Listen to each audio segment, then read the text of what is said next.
A service of KIBMradio.com, the Internet's home for an all old-time radio.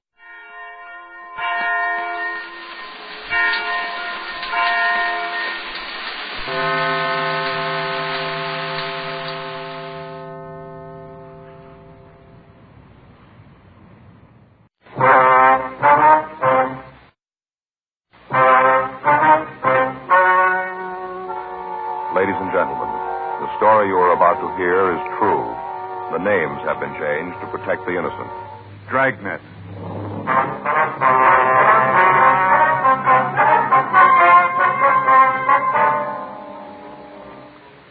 You're a detective sergeant.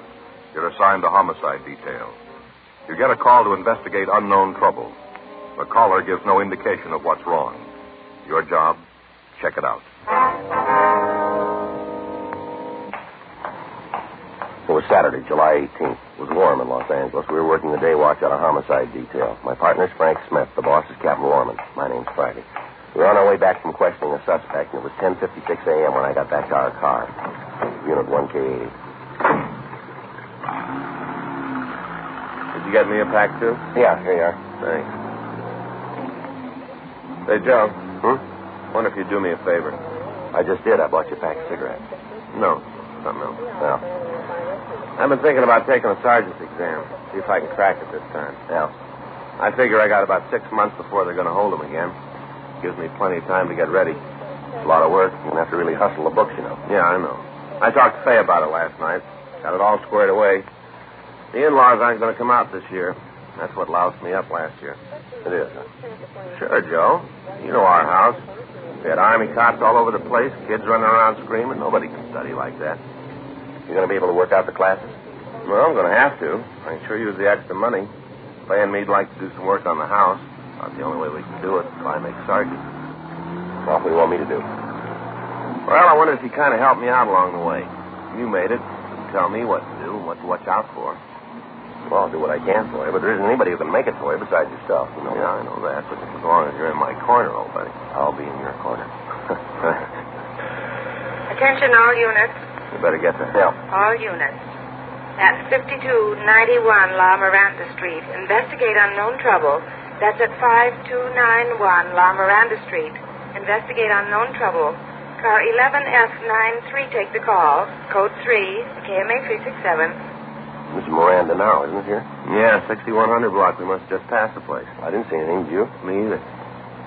Code 3, it's important. Make it you and we'll go back and check it out. Right. It should be up here on the right. 5800, a couple of blocks up there.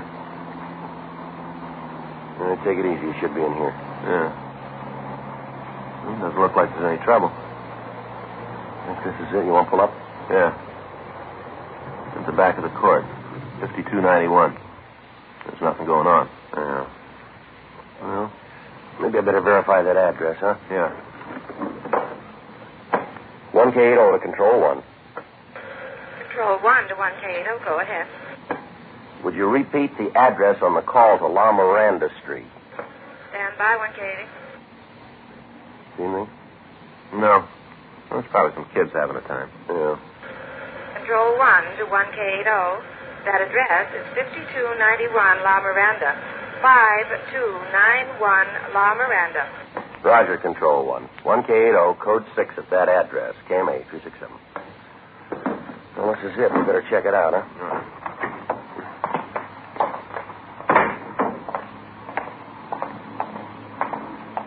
Well, there's nothing wrong here. Doesn't look like it, does it?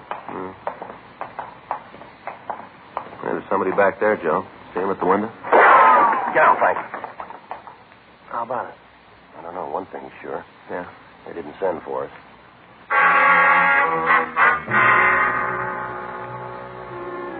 The 5 units of the court were arranged in the shape of a U. 5291 was the building at the far end. In the center, running between the 2 wings, was a grass area. Large palm trees were growing at either end, and there was a wrought iron table and 4 chairs in the center of the area. From what we could see of the building the shot had come from, the only door was the one facing us. Frank and I ducked over to the left side of the court to the unit occupied by the manager. We waited on the porch until the felony car that had been assigned to the call arrived. While the officers from the unit covered the house, Frank and I went to the manager's place and talked to him. He identified himself as Marshal Rice. He appeared to be nervous and upset. I don't know why it should be so tough. You get him out of there. That's all I care about. Just get him out. What'd you say the man's name was? Dudley Gray. You the one who called the police? Yeah, I called him right after he took the first shot. I wasn't going to wait around for no repeat performance. Mm-hmm. You have any idea why he's doing this? Only one that makes any sense. What's that? He's wigged. Sir? Flipville. He's gone straight up. Did you talk to him this morning? Yeah, went back there about 8:30. Wanted to get some things straightened out. Hadn't had a cup of coffee with him and Charlotte. Who's Charlotte? His wife. Real doll. She sure don't deserve to come up with a flip like him. How'd he seem then? You mean when I talked to him? That's right. All right. I didn't notice anything. If I had, I'd have called you then instead of waiting for this to happen. And what'd you talk about? Well, different things. We've been planning on doing a little remodeling, painting papers. Yeah. Dudley's been helping me. Lost his job a couple of months ago. Since then, he's just been sitting around watching the TV. Not doing liquor work. So I asked him to give me a hand with a redecorating. Guy's already 6 weeks behind in his rent. Just goes to show. Well, you try to be nice to a guy, try to give him a hand. What happens? He kicks you. He's no good. He's no good at all. You'll find out when he comes out. You'll see then. How long have they lived here? It's been a couple of years. You need the exact date they moved in? No, sir, not right now. You ever had any trouble with them before this? Nothing like this, that's for sure. But you have had trouble, huh? Well, sure. Just try to live together and not have a little beef now and then. What were the disagreements about? Different things. Sounds kind of silly when you talk about him. Well, it might help us get him out if we knew what caused this. Well, like he likes one baseball team, I like another. He don't like to fish, I don't like to hunt, things like that. Lay him out in the sun, they just dry right up. Silly little thing. Anything else? Well, guess I might as well tell you. You'll find out anyway. What's that? Oh, Dudley thought there was something between Charlotte and me. Of course, there wasn't, but you just couldn't convince him he was off base. Wasn't anything could convince him. He said something about that this morning, did he? Yeah, we were just sitting there talking about how he ought to help me out with a painting. Charlotte said he should. All of a sudden, he got this kind of wild look in his eye. Told me he knew all about me and his wife. Said I wasn't fooling anybody. Well, we just sat there. Didn't know what to think. Picked up his coffee cup and flung it across the room. Smashed it against the wall. Coffee all over the place. Streaming down the walls. Ruined the paint. Told me to get out of the house and to leave Charlotte alone. Said if he ever saw me talking to her again, he'd make me sorry I did. Well, what about his family now? Are they in the house? I'm pretty sure they ain't. Charlotte took the kids and left right after I did. I saw them walk out. You know where they went? Well, I can't help you there. Do you have any people or friends in the neighborhood here? Not that I ever heard. Got a sister down in National City, but I don't think she went there. Why say that? She didn't have no grips. She'd have gone there. She'd have taken clothes for the kids. Didn't have no grips when she left. Pretty sure she didn't go to National City. But you don't know where we can find her, huh? Not the least. Might have gone to a show till Dudley calms down. How do you figure to get him to come out? Well, we'll try to talk to him first, reason with him. That ain't going to do it. He hasn't got any reason left to do a thing like this. Well, we got to try. You're going to have to kill him. You just wait and see. That's the only way you're going to get him out. Shoot the house full of holes and hope he gets in the middle. That's the only way. We hope so. You'll see. Something else you ought to know. Yeah, what's that? That gun he's got, the .22 rifle? Yeah. He's got a real thing about guns. Big collection. Rifles, pistols, automatics, a whole bunch of them. Yeah. And they all work. We got a description of Dudley Gray, and we called it into R&I. We found that he had no record in our files. We got in touch with Captain Lorman and filled him in. We requested that additional teams of men be dispatched with tear gas equipment and shotguns. The men from the felony unit covered the back of the house, while Frank and I covered the front. All of the other tenants of the court were instructed to stay indoors. 11:14 a.m. With Frank standing by, I went up to the porch to try and talk to Gray. Gray? Gray, I want to talk to you. I got nothing to say to you. Why don't you put the gun down and come on out here? You try to take this place, I'll kill you all. No reason for that. I know who you are. You don't have to try to kid me. I know you. The police officers, Gray, we want to help you. Yeah, you don't have to lie. You just want me to open the gates and let you and the rest of them in here. Well, you go back and tell the chief I won't do it. All right, come on out here, Gray. Put the gun down. Let's talk it over. I'm telling you, I got nothing to say. Come sneaking around here trying to get me to let you in. As soon as you're inside, you bring the place down, run off all the horses. Run off what? Yeah, I chew the KG-1. Well, it won't work. Told you, I know who you are. You go tell the chief that it didn't work. Not one Indian's getting in here, not one. I'm going to defend this fort till the cavalry gets here. They'll show you. Division on the way right now. Gray, come on out here. We're on your side. We want to help you. That's a lie. You got different clothes on, but I still recognize you. You were scouting around here last week, I remember. Now you get out of here. Come on, Gray. Give us a break. Let's talk it over. Joe? Right with you. What about it? I don't know. He thinks he's in a fort. Told me he thought I was an Indian. You heard him. Yeah, I heard. From what the landlord says, he can hold out in there as long as he wants. Yeah. Maybe if we could find his wife, we might be able to come up with the answer. All right, I'll check with the rest of the neighbors, see if they can tell us anything. Yeah, I'll go on back and try to talk to him. Wait a minute. Take it easy, Joe. He sounds pretty sick. Yeah. Check the boys in the back, will you, and see if there's any way of getting to him from there. Right.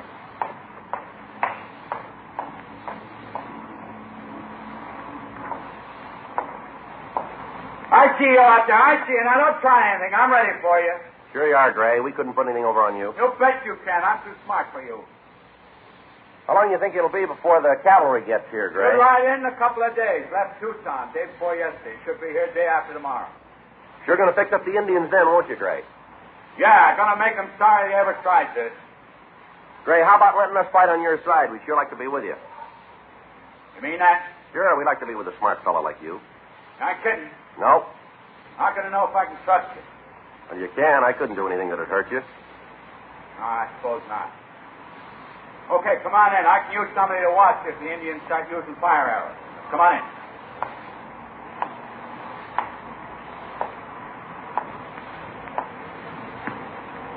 Okay, I'll keep you covered. As soon as you get here, I'll take the bar off the gate.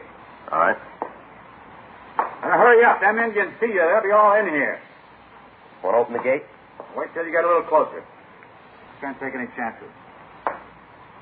Almost there, Gray. You better open the door. Get us a little closer.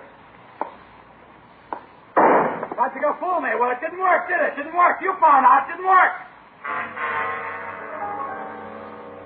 When Gray fired at me, I dropped to the ground while Frank and the other officers returned the fire, driving the man away from the window. 11:47 a.m., the additional men arrived from the office with tear gas equipment. It was distributed, and we worked out a plan to take Gray. It was decided that 2 men would cover the right side of the house while another team covered the back. Frank and I would go around to the left side and fire tear gas shells into the building until Gray had to leave. 11:58 a.m. All of the officers were in position, and Frank and I started to move in to use the tear gas guns. All right. That's enough of that. Just get out of there. Other building, Tom. Yeah, I see her. Just get out of that garden. Go on now, out. Would you get back in the house, please? We don't want to get hurt here. Then you just better get right out of my azaleas. You knock down one more bush and you're in trouble. You don't understand, ma'am. There's a man in that house and he's got a gun. I don't care about Mr. Gray. What he does is his own business. I'm just telling you to get out of my flowers. All the year I've been worrying over it, trying to coax a blossom out of them. Now you come around here with your big feet and ruin it all. We're sorry about that, but we have to get Gray out of that house. Then do it without stepping all over my flowers. You're a cop. You're supposed to know how to handle things like this. And look what you've done to my tuberous begonias. 3 months I've been working with them. Just put them out last week, and now look, they're all broken. You just ought to be ashamed of yourself, big men like you doing a thing like this to my flowers. Ashamed. Look, ma'am, if we hurt your flowers, we're sorry. As you did. Think you better get inside now, lady? Are you telling me what to do? Yes, ma'am. That's a direct order. Yes, ma'am. All right. I'll go, but you just remember, you ordered me to go. You're going to hear about this young man. What's your number? Beg your pardon? What's the number on your badge? I intend to report you for this. You'll find out. Poor tuberous begonias. You'll find out. Now, what's your number? Frank, you want to handle it? Yeah. Come on, ma'am. We can talk right over here. Oh, you don't think you can soft-throat me out of it. I'm going to cause a lot of trouble, a lot of it. Nothing for you to stop me. If you'll just go on inside, well, I'll talk to you later. All right, but I'll be watching you. I'll be right here watching you.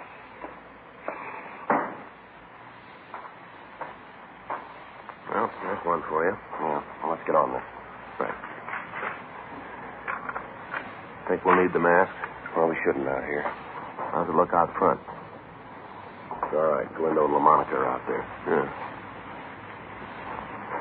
Whenever you're ready. That should bring them out. I'll get another one ready.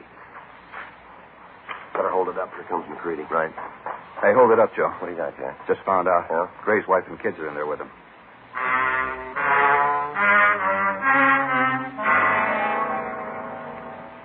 Sergeant Jack McCready was standing by in the manager's office when Mrs. Gray had telephoned from the house.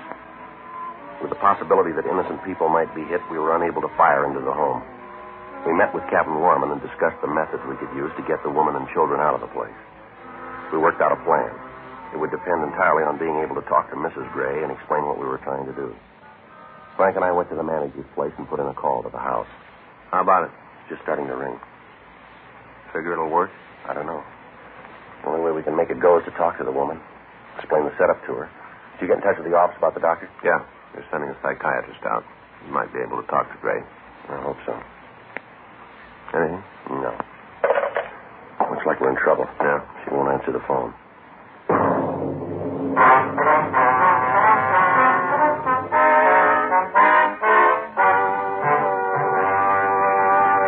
You are listening to Dragnet, the authentic story of your police force in action.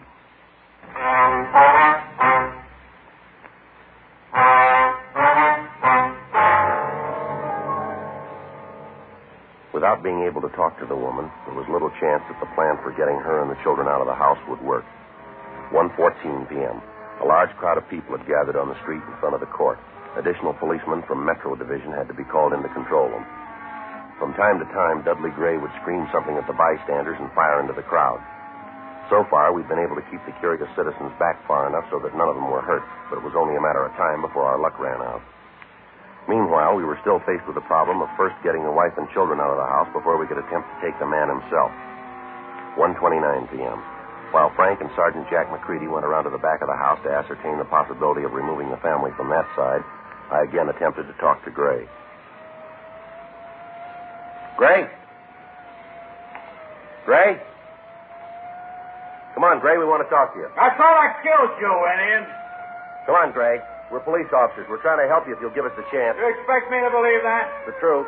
Well, that's what you say. I'll give you something. What's that? You better get out of here and take your friends with you. As soon as the cavalry gets here, you're all going to be in trouble. Now, come on, Gray. There isn't any cavalry. You're in Los Angeles.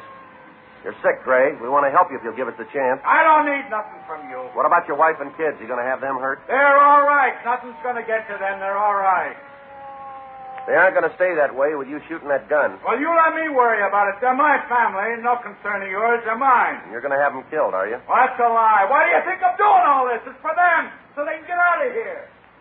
I want a bunch of Indians swarming all over the place. It's for them I'm doing it. It's kind of hard to buy, Gray. It's hard to see what you're trying to protect them from.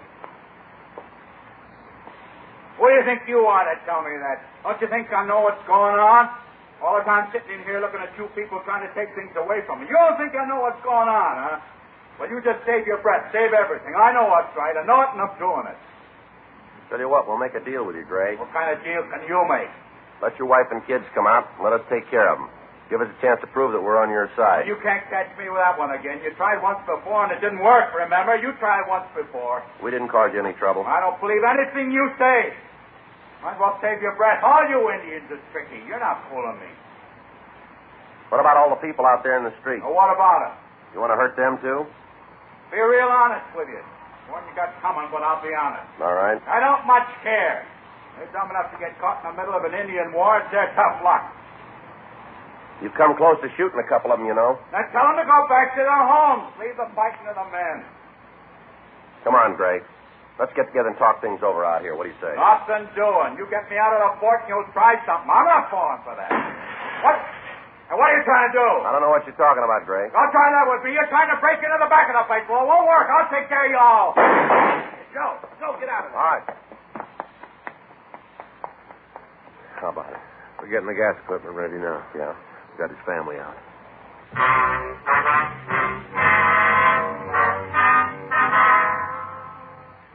While I'd kept Gray busy in front of the house, Frank and Jack McCready had gone around to the rear. They'd found the room where Mrs. Gray and the children were hiding. By breaking a window, they'd been able to remove them from the house. The children were taken to one of the neighbors, and Mrs. Gray was waiting for me in the manager's place. Outside, the members of Homicide Detail were making preparations to get Dudley Gray out of the house. Thank God you got us out of there. I don't know how to tell you. It's all right now, Miss Gray. The children were out there. They're next door. Don't worry about it. What about Dudley? What are you going to do about him? Well, we're trying to get him to come out of the house. Going to have to shoot him? Well, that depends on how he wants it. Oh, he's sick, Sergeant. You know that. He doesn't know what he's doing. Sure, we know it, but your husband's in there taking pot shots at anybody who comes near him. Only a matter of time before somebody gets so close he can't miss. There's some way to get him to give up. You're a policeman. There's been things like this before. It seems like it'd be your job to get him out without hurting him. Well, we're trying. What caused this to happen? A lot of things, Sergeant. Well, Miss Gray, if we knew what's wrong with him, it might help. Could you give us some kind of an angle on it? I don't know how long it's been building. Maybe a year, maybe longer. It's hard to say. He's trying to take care of the family, keep it together. Sometimes you don't see the signs. Yes, ma'am. It might be my fault. I guess it is. Just all of a sudden things got too heavy for him to carry. He lost his job. We couldn't pay the bills. Got so I wouldn't answer the phone because I knew it was somebody wanting their money. Try to take it easy, mister. He didn't have any way to get the pressure off. No way at all. It finally got him. All right, go ahead. You sure the children are all right? They're being taken care of. Yes, ma'am, they're fine. Are they having lunch? I couldn't fix them anything. They haven't eaten since this morning. I'm sure they'll be fed. Alice is kind of picky with her food and needs coaxing to eat. They'll be all right, Miss Gray. Now, would you go on, please? Well, it finally broke this morning. Once it started, there wasn't anything we could do. Marshall came over. That's the manager? Yes, he came over to ask Dudley if he'd help with the painting. Mentioned that it'd be a way to pay some of the back rent. Didn't mean anything. Dudley just took it the wrong way. What's that? Marshall told him about the rent. I said it was nice of him to give Dudley the chance to make it up. I didn't mean anything by it. Yeah. Dudley got up from the table and went into the living room and turned on the television. Didn't say a word to me, just got up and walked out. Mm-hmm. Sat there watching a picture, one of those cowboy things. Just sat there and watched it. Yeah. Kids went in and tried to talk to him, so did I. Tried to bring him out of it. Didn't even know we were in the room. Just sat there and looked at the picture. Has your husband ever been under the care of a doctor? You mean for his mind? That's right. No, I was afraid to ask him. I should have, but it just seemed that it'd mean another bill. That was causing all the trouble anyway. I told you I was trying to believe that it wasn't anything serious, that it'd go away. Yeah.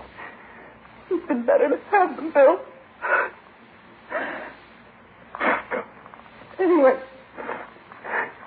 he sat there for a while, then he just got up and walked to the closet, picked up the rifle, and told me and the kids to get into the back bedroom. Said that they weren't going to take the place. Did you know what he meant? Well, no, not at first. I knew there was something wrong, but I didn't know it'd be as bad as this. Is there anybody your husband's particularly fond of? Well, we've been married for 8 years, Sergeant. I guess I could qualify That for is what I mean, ma'am. Is there anyone that he'd listen to, a friend, maybe a minister or a priest? No, any friends he had have gone. They didn't understand his moods. There isn't anybody.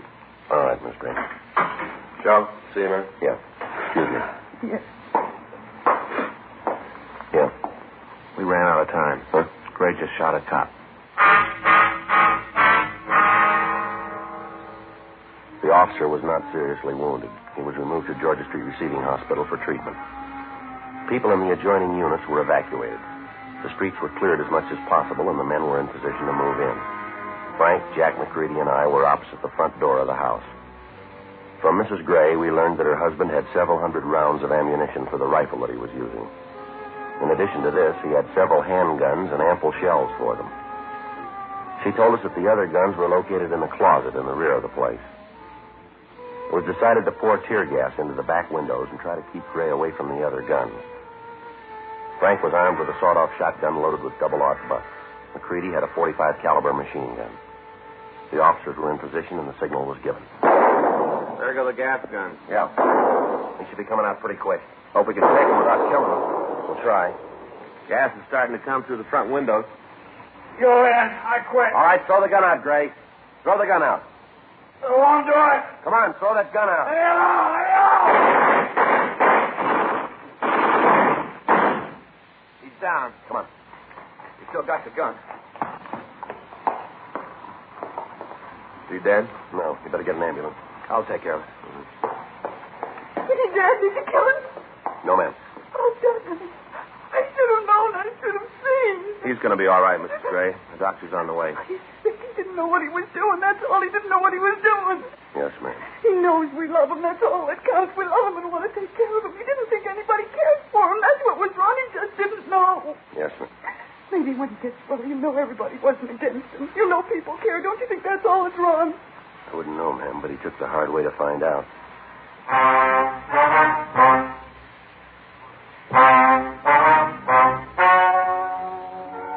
The story you have just heard is true. The names were changed to protect the innocent. On August 26th, a preliminary hearing was held in the prison ward of the county hospital in and for the county of Los Angeles, state of California.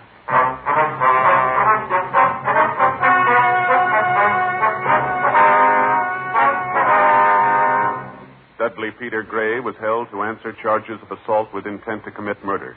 He was examined by 3 psychiatrists appointed by the court and found to be insane. He was confined to the state mental hospital at Camarillo for treatment. You have just heard Dragnet, the authentic story of your police force in action, and starring Jack Webb, a presentation of the United States Armed Forces Radio Service.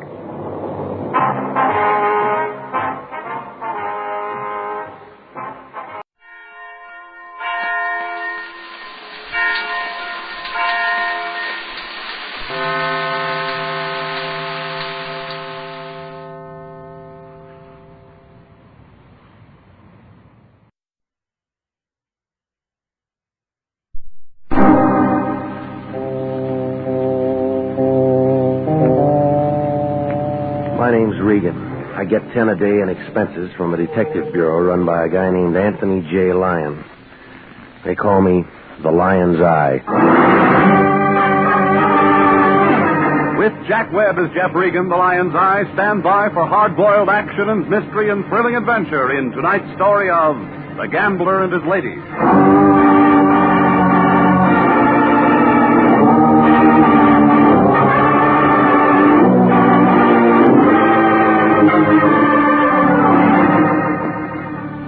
You find it in Hollywood, on Taft Avenue. 4-story apartment building, the color of a rainy afternoon. They call it the Havenwood. It sags in the middle like a tired frankfurter. That's where I live. Apartment 3K. 2 rooms with a pull-down bed and a pair of windows that stick when it's hot. Oh, the view isn't much. 6 strands of telephone wire and the head of a shaved-off palm tree. Beyond is the city, L.A., spread out on the map like a raw egg with a broken yolk. Oh, the town's all right, I guess, if you can afford to set it is. The Lion likes it. He set himself up as a receiving clerk for trouble, and I worked for him. It was about 11:15 Tuesday night when my phone began making itself felt. Turned out to be the Lion breathing hard. It figured he was running his fingers over a greenback. Regan, want to hear the sound of a brand new $50 bill? Send me a record. What's the matter? You sound like you're flat on your back. How do you sleep? Who's sleeping? I'm working, and that's what you're going to be doing. Try me tomorrow. Throw on some clothes. You're going down to Venice Boulevard to see a lady. She's got daughter trouble. Well, marry her off. She didn't pay us $50 for that. The problem goes deeper. How much? She'll tell you. I want it from you. I don't know it all for sure. Don't you ever check into things? I do the general work. You get the details. Yeah, you drag a wet rag over the 50, and if the ink stays on, we got a client. That's insulting. How would you know? Regan, you don't want to keep a lady waiting. Now get a move on. Give me the name. Mrs. Eleanor Bascom, Pierpont Hotel. Yeah? And phone me after you talk to her. What for? I want to be sure it's legit. Do you care? Better make that call to me tomorrow after 10. I'm sort of going to be tied up till then. Doing what? Sleeping.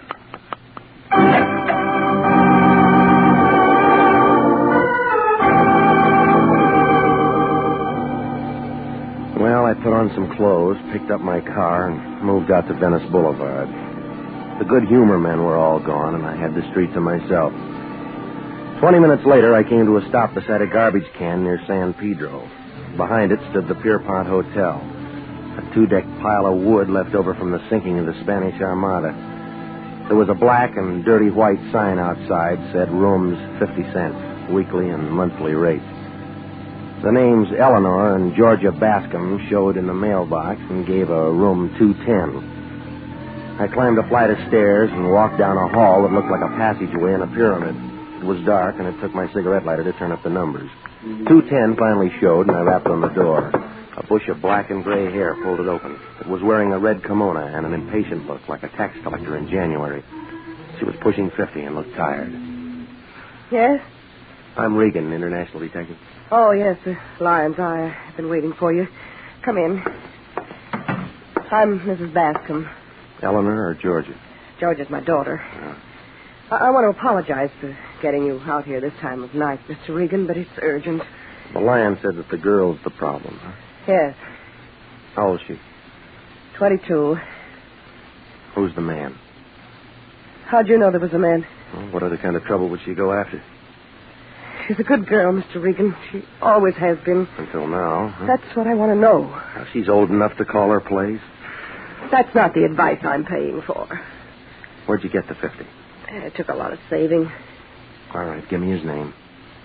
Louis Desmond. Gambler? Card sharp, bookie, all-around con man.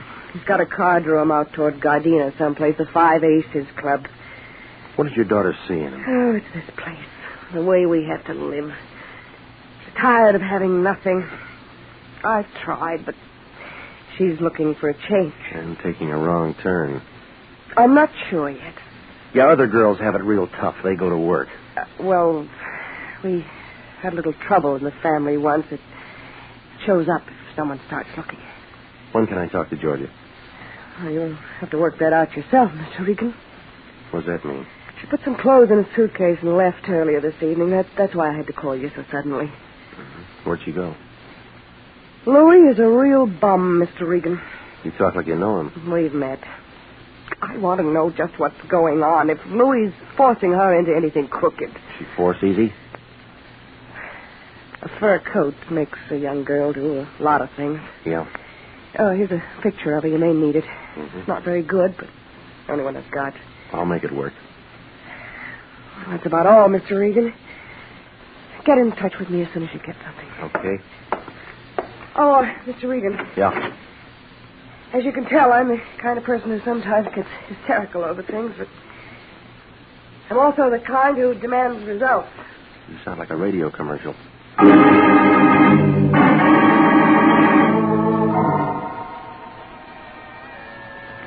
It was after midnight when I followed the fog out Vermont toward Gardena. The yellow lights were pressing, but they were doing about as much good as a pint of bourbon at a Shriners convention. I wound around the flatland for a while before the Five Aces Club turned up by a bend in the road. It looked like a blue wart with a neon sign. There was a front door and a back one, and a couple of pairs of shoulders standing at each. A little guy in a pinstriped gray was figuring the size of the wallets going in. Louis Desmond's office showed at the top of the stairway, and I moved for it. But a muscle looking down on 6 feet was playing frontman. He put a knotted hand on my arm, and when he spoke, it sounded like a gear factory doing double time. Slow down, Pilgrim. The room you're looking for is the other way. Yeah, well, this one says office. That's the trouble with you guys who read. Can't take hints. Spell it out. Beat it. Not until I see Louis Desmond. What's your business? I'll tell it to him. You owe him some dough? No, I don't. Then he ain't interested. He will be. Listen, Junior. Come on, get him off of me, punk. Hey. What's all the noise, Patsy? Sightseer without a ticket. My name's Regan. Cops? Maybe. You want me to bounce him down the stairs, boss? Maybe. What do you want? Talk. That's always a waste of time. Not if it's about Georgia Bascom. Come on in.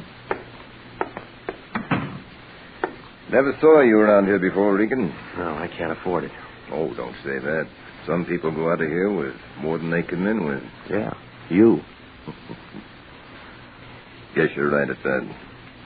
Cigar? No, thanks.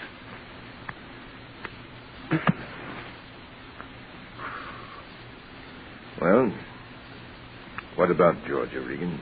You tell me. That doesn't add. You came to see me. She's got a worried mother. They're all like that. Now, this one figures you're doing a little forcing. Oh. You'd know more about that. Give me a clue. Blackmail, maybe? You're a kick. Arthur Godfrey'd love to get a hold of you. I come too high. Let me give you some good advice. Go home and pull a blanket over your head and say it's all a bad dream. You know, you talk a lot, mister, but you don't say much. What's the hold on Georgia? All right, wise guy. Honey. Come over here, baby. Regan, you know this girl? I've seen a picture.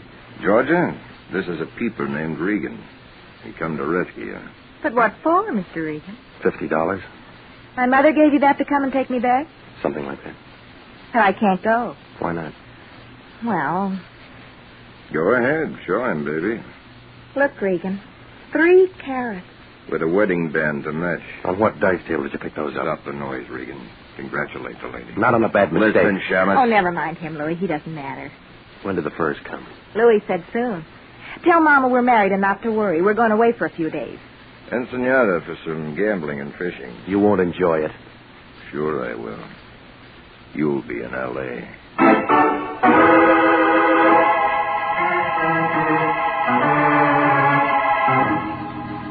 The alley behind the Five Aces Club hadn't been dusted in a week. My brown flannel suit fixed that. Well, I picked myself up and made it to the car. Moving north on Vermont, I tried to add a couple of things. There was a Funny smell in Louie's office when I first walked in, like rope on fire. Somebody'd been there before me who smoked Q-Babs. Desmond worked on cigars. Georgia held a king-size Pall-Mall. Well, whoever it was still played it coy.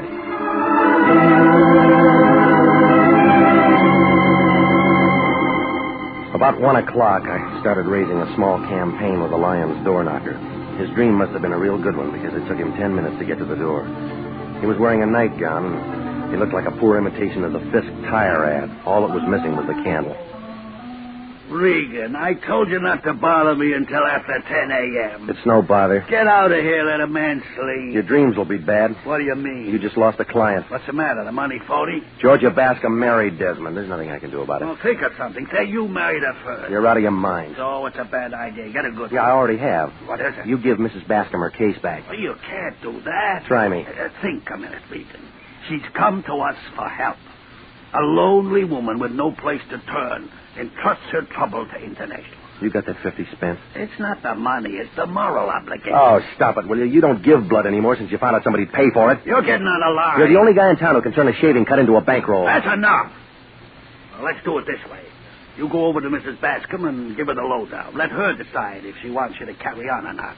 You sure go to a lot of trouble for a 50. I need a lot of new stuff around the place. Well, it's close to Christmas, right to Santa Claus.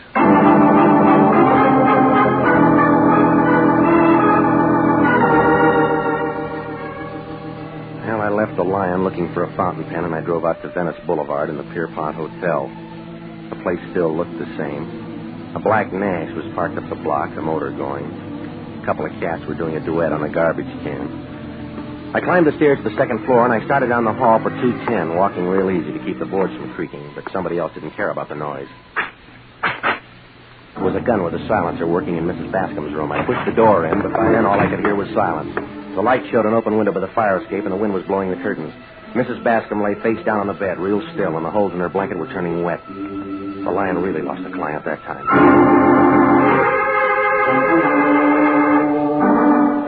Well, it didn't take Sanducci and the boys long to get there. The fingerprint man and the photographers went to work in the room. Sanducci picked me. He had a grouch on like a fat lady in an upper berth. What's the matter, Regan? You get lost? What do you mean? You're pretty far from home. How'll I get around? Who is she? Name's Eleanor Bascom. I know that. What'd she do? Where'd she come from? I don't know. What were you doing out here? She called in the Lion. Her daughter ran off with Louis Desmond. Oh, he in it? How far? Ask him. Mrs. Bascom wants you to bring her daughter back. She wanted to know if the girl was moving into a racket. Was she? I haven't found out. I should have known better than to ask a detective. Why didn't she call us? She was behind on her taxes. What do you do, Private? Sit up nights figuring ways to make my job harder? You through with me? No. Who killed her, Regan? I don't know. Bad choice of words. Go check a black Nash parked up the street. Got a license number? No, I haven't. Thanks a lot. Look, I'm no medium. I didn't know she was marked. Any other big ideas? A few. Well, keep them to yourself. They're all wrong. Now get out of here. Yeah. Say, Sanducci. Yeah? The Lion can handle another client now. So what? Want to sign up?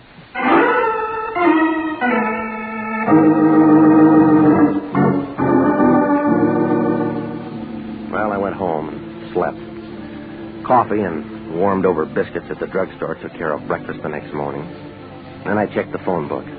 Louis Desmond's home address turned up on Rodeo Drive in Beverly Hills, and so I drove out there. It was on a corner. A 2-story colonial place with white colors and green shutters.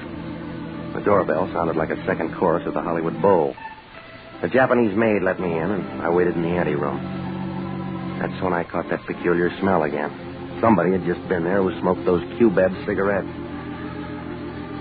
Well, a couple of minutes later, a tall blonde fighting 30 stepped up to me. She smelled like she just crawled out of a bottle of Platine. It was a bright morning, but she had the kind of look that had you wishing for an eclipse. Well, what do you want? Louis Desmond. Census taker? No. What's he done? I don't know yet. Where is he? I don't know where he is. He didn't come home last night. Lots of work at the office? Card room out in Gardena. Lots of work out there? He didn't say. He doesn't tell me everything. Should he? Depends on what you think of your marriage vows. Who are you? His wife. Want a drink, mister? Sure. What'll it be? Yours? Bourbon. You pour. I don't know when to stop. All right.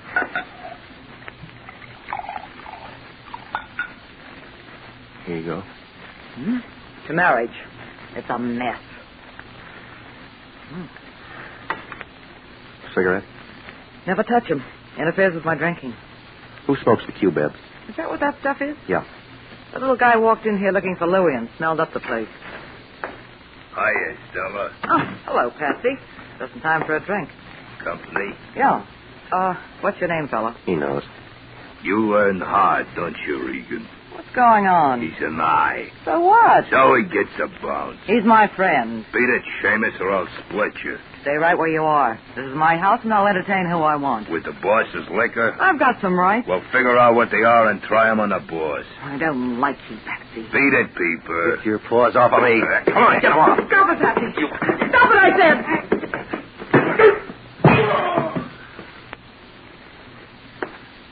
Well, you hit him pretty hard, lady. No, I didn't. His head's soft.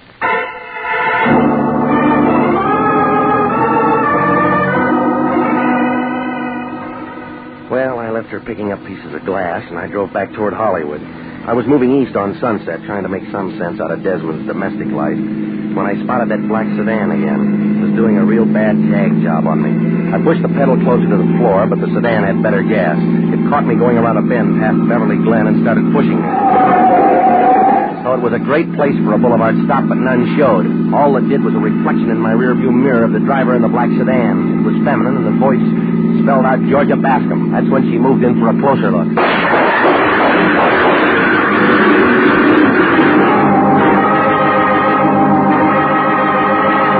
You are listening to the story of the gambler and his ladies. Tonight's adventure with Jeff Regan, Investigator.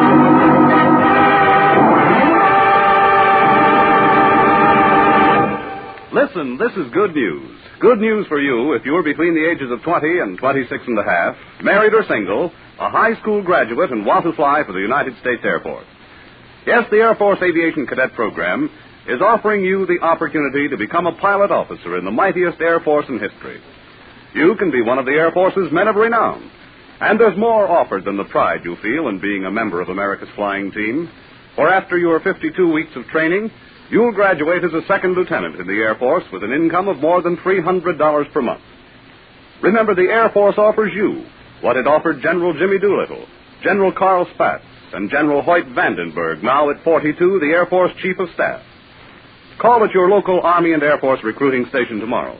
Apply to become an aviation cadet. And now, back to the story of the gambler and his ladies and Jeff Regan, Investigator.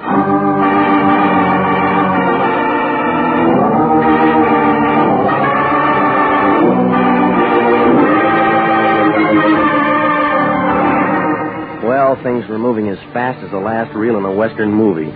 The Lion sent me out to see a lady who was having daughter trouble. Georgia Bascom had done a tie-in with a gambler named Louis Desmond, only it looked real permanent. She was wearing his wedding ring, and the mother ended up carrying a couple of bullets, and homicide moved in. That's when I met a blonde at Desmond's house who said she was Louis's wife. Well, I was working on the mess when a black sedan with Georgia at the wheel ran me off the road, and the slugs began to fly. I peeled myself off the side of the hill, and I got in touch with the police. Sanducci took over and invited me to headquarters for some more talk. He put me in a little room with pale green walls and sat behind a big desk chewing a dead cigar. He was taking me all in like a Hoover vacuum cleaner on a dirty rug. Well, how do you feel, Regan? All right. You shouldn't. Why not? Looks to me like from here on in you're a marked man. I'll get along. It'll be real interesting to see how. All right, now look, have you got something to say? Maybe. Well, let's hear it. Relax, Regan. You're not going anyplace. You can't hold me. I was the one who got shot at. Well, that's enough. I'll work out a way to hold you for creating a disturbance. It won't work. Listen, you. The bullets we pulled out of your upholstery matched the ones in Mrs. Bascom's. So what? So we figure she was knocked off because she knew something somebody didn't want said. We also figure that applies to you. Yeah, well, that gets you nothing. All right, Regan. Play it your way this time. You'll come running back when the heaters close in. Don't make book on it. Well, if you've got to get yourself knocked off, don't mess up our city street. Yeah, I'll be real careful. Oh, and wear dark suits that save our morticians a little trouble. That all? Yeah, go on, beat it, shooter. Oh, Regan. Yeah. Que buffet de tu padre. What's that mean? Your father's mustache.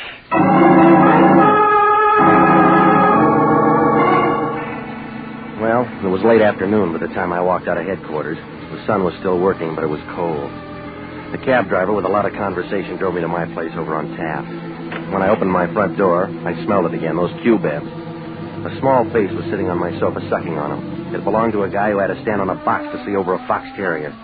When I shut the door behind me, he ground the cigarette into an ashtray and turned on a nervous look like a pig in a football factory. Your landlady let me in, Mr. Regan. I hope you don't mind. I have to talk to you. We met before. We did? I don't remember. Just me and your cigarettes. Huh? Oh. You mind if I smoke? You just finished one. Oh, yes, so I did. May I have a drink then? Just a small one. All right. Thank you. I generally don't drink, but tonight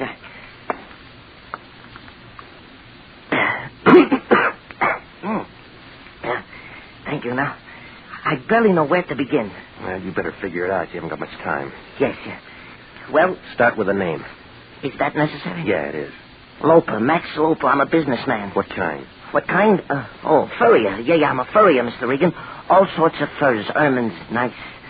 Generally, I prefer sable, but it depends on the woman, you know. What does Georgia get? If they pardon? Let it go. I'm not the man I used to be, Mr. Regan. My fortunes have changed. Yeah, it changed. I think I better have that cigarette. Save it for later and start making sense. Well, I need help. Why come to me? Well, Mrs. Bascom thought enough of you to ask you to help her. You see, I know Mrs. Bascom. That is, I knew Mrs. Bascom. Her death was so sudden. It was forced.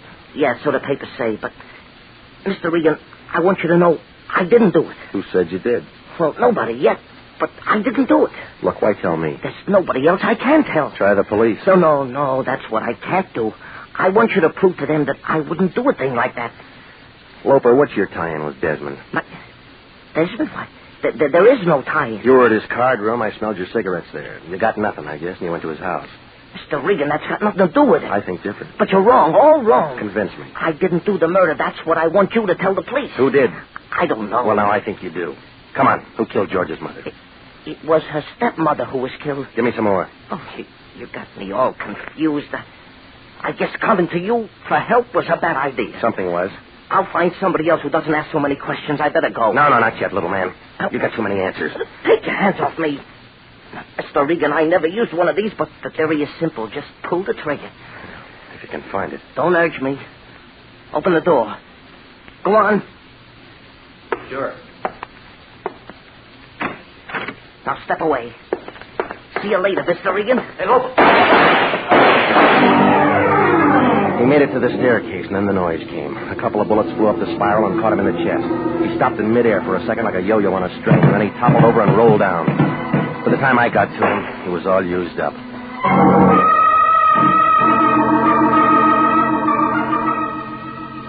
Well, a call into homicide brought some of the boys out, and they took care of him. A fat guy with a head like a plunger took some pictures for a paper, and a girl with a leaky fountain pen got the story. It took about an hour and a half to clear my place. But the minute the crowd moved out, the lion moved in. He had a sheet of paper in one hand, and his face was lit up like an old maid at a cocktail party. This concerns Louis Desmond and Georgia Bascom. You interested? Yeah? Desmond's got a wife, and her name's not Georgia. No, it's Stella, and she's a right candidate for a drunk tank. What else do you know about her? She's jealous. Well, there's no record any place of a divorce or of a marriage between Georgia and Desmond. That whole setup's a phony. Tell me why. Georgia's father, named Peter Bascom, was a furrier. And he was once in on a fur job with the same Louis Desmond. Go on. The old Bascom ended up with a bullet in him, and Louis with a pile of dough. How did it work? I can't find out everything. You got to do something. You know a Max Loper? Never heard of him. You got an address on this Georgia? The Arena Hotel, room 406, on Catalina, off Wilshire. All right. The way I figured, an insurance company might be real interested to get hold of her. No, the gas chamber's got priority. We figured to swindle first, collect the fat bonus, then let the city handle her any way it wants. Call me when you get it all sold up. What are you going to be doing? Resting at home. I'm all worn out. Yeah, well, that figures. You've been doing a little thinking.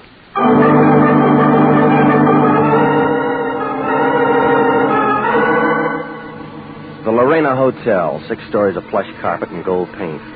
It was night when I got there, and the neon was on. The buzzer brought the door open, and Georgia Bascom stood there carrying an overcoat. She had her purse under her arm, and it figured she was leaving. When she saw me, she turned on a surprised look. Oh, Mr. Regan.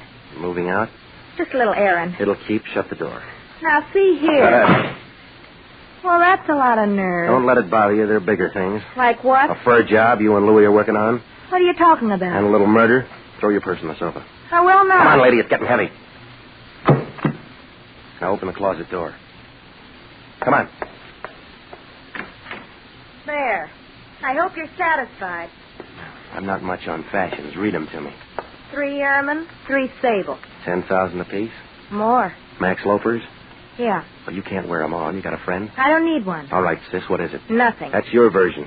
You could be wrong. When'd you marry Desmond? Last week. Bad answer. He's got a wife named Stella. Bigamy will get him in trouble. Well, that's his problem. No, it's yours, too, if the courts can prove you knew. All right, I didn't marry him. Then why the wedding ring? Hey, you ask a lot of questions. Yeah, I do. Why don't you get out of here? Louie's not new on fur jobs. He knows how much work it is to palm him off. You're talking to yourself. Loper never got to outlive a double cross. What are you going to do with that? Nothing. Homicide will work it out. I didn't kill anybody. You'll work up a sweat proving it. Louis did it, honest. He killed my stepmother because she knew how the job worked. He gave it to Loper, too. He would... Hiya, friends. It must be raining. The worms are coming to the top. Hello, Louis. Regan's got it figured. I was just stalling him till you got here. Sure, Georgia. I know. Honest, Louis, honest. I didn't mean to say you did the knockoffs. We'll talk about it later. You better finish it now. You're not going to be around. We'll see. They got a spot all staked out for you up north. Isn't that interesting? Regan, I got a set of instructions for you. I want you to be real nice and follow them. What's in it for me? You kill me, Seamus. I'm holding all the cards. You want to rake in the pot. I better get going, Louis. We shouldn't be seen together right now. Slow down, baby. I got something for you, too. Louis, Big mouth. Big mouth. Look, you didn't have to hit her more than once. She got off easy. Everybody's got 32 teeth.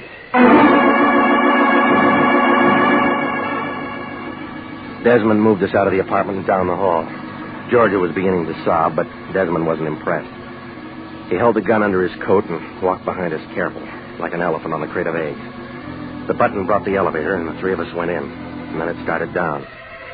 When the door swung open on the first floor, a whiff of bourbon came floating in, packing a .32. Louis turned white. Stella!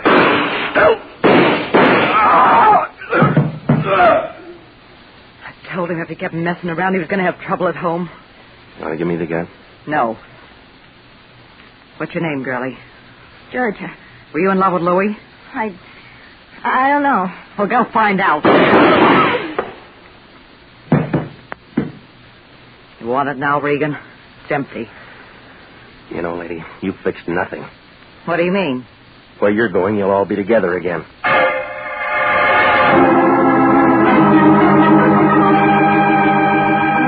Well, it was all over fast, like $1 dinner. The coroner's office sent out some boys for Georgia and Louis, and Sanducci picked up Stella. Desmond had himself a pretty good thing. Do a tie-in with a furrier and move the furs across the border with nobody making a fuss. Oh, it was slow work, but $10,000 a week's pretty good pay, and it was real safe. Loper wasn't going to say the furs were even stolen until they were turned into money. Of course, he never got to say it at all. Everything would have been all right if Stella didn't see green every time Louis saw blonde. Well, the insurance company thanked us for what we did to expose the fraud. The Lion was unhappy. He said they should have shown their gratitude with something more lasting.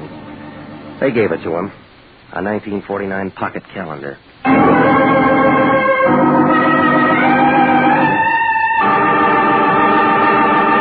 Jack Webb is featured as Jeff Regan, with Herb Butterfield as Anthony J. Lyon. It's CBS at the same time next week for more hard-boiled action and mystery with Jeff Regan, Investigator.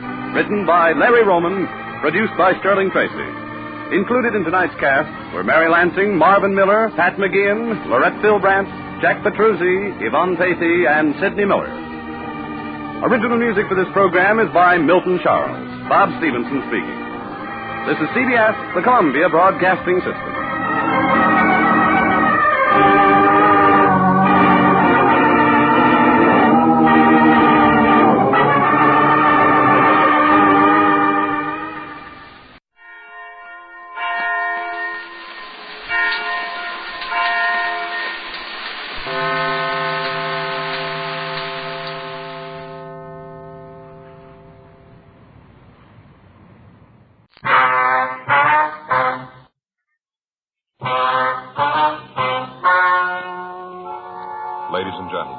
The story you are about to hear is true. The names have been changed to protect the innocent. Dragnet.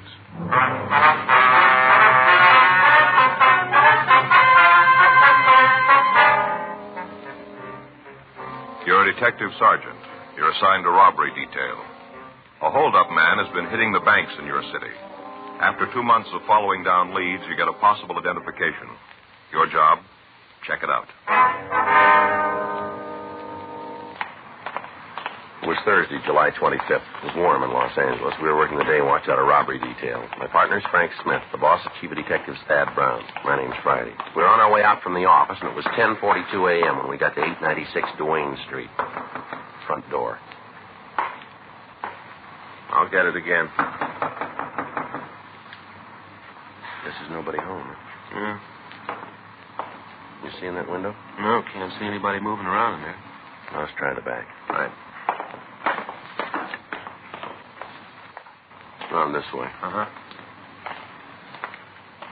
Hey, sure pretty, isn't it, Joe? What's that? Rose tree there, Bella Portugal. Sure pretty. What? Faye's got one started out by the back fence. Isn't that big, but we got roses on it already. What'd you call it? Oh, those Bella Portugal rose trees. Oh. I'll pick a couple for you. Bring them in the office. Thanks, Frank. I don't know what I'd do with them, do you? Well, you can give them to Ann. She'd like them. Yeah. I get it. See anybody? No, looks like there's someone on the lawn chair over there, doesn't it? Miss Clark? Yes, who is it? Yeah, come on. You Miss Viola Clark? That's right. Police officers, Miss Clark. This is Frank Smith. My name's Friday. Well, how do you do? How you doing, ma'am? What can I do for you? We'd like to ask you a few questions. About Louis? Yes, ma'am. Well, would you mind talking inside? I'd rather the neighbors didn't know all my business. All right, fine. We can talk in there without anybody hearing. Yes, ma'am. Sure a beautiful morning. Hot. Mm-hmm. We're planning a little trip down to the desert this weekend. Get some rest and a little sun. Yes, ma'am. Trying to get a tan before then. Mm-hmm. Look, one. Thank you. Just go on through the kitchen. You can talk in the dining room. All right, thank you. I just feel funny going to a place where there's a swimming pool and sitting there without a tan, don't you? Yes, ma'am. Well, I do anyway. It makes me feel self-conscious like. I see, ma'am. Well, just go on in and sit down. I'll get us something cold to drink. No, that's all right, Miss Clark. Thank you. Oh, how about you, Mr. Smith? No, ma'am. Well, I'm going to have something. Bill, that's my husband, brought me a case of that new kind of drink, without any calories. Yes, ma'am. All kinds of flavors, supposed to be for people who are supposed to reduce. Of course, I don't really need it, just that Bill bought it and all. Mm-hmm. Sit down. Thank you. Now, what was it about Louis? He's your brother, is that right? Well, yes, actually, he's my half-brother. You see, his father died and our mother remarried. I see. He's my half-brother. When did you see him last? Oh, let's see. I guess it was before the trouble. I'd make it about 10 years ago. Mm-hmm. You heard anything from him since? Oh, a couple of times. Different people have told me they saw Louis. He always sent his best. But you haven't talked to him, huh? Well, no, not in 10 years. Would you excuse me a minute? I forgot the bottle opener. Yes, ma'am. When Louis got into trouble, we sort of stopped seeing each other. I tried to write to him when he was in prison, little talky-talk letter, but they just seemed to separate us more. What was that again, ma'am? I didn't hear you. I said that I tried to write to him when he was in prison. Sort of a talky-talk letter, but, well, they just seemed to separate us more. I see.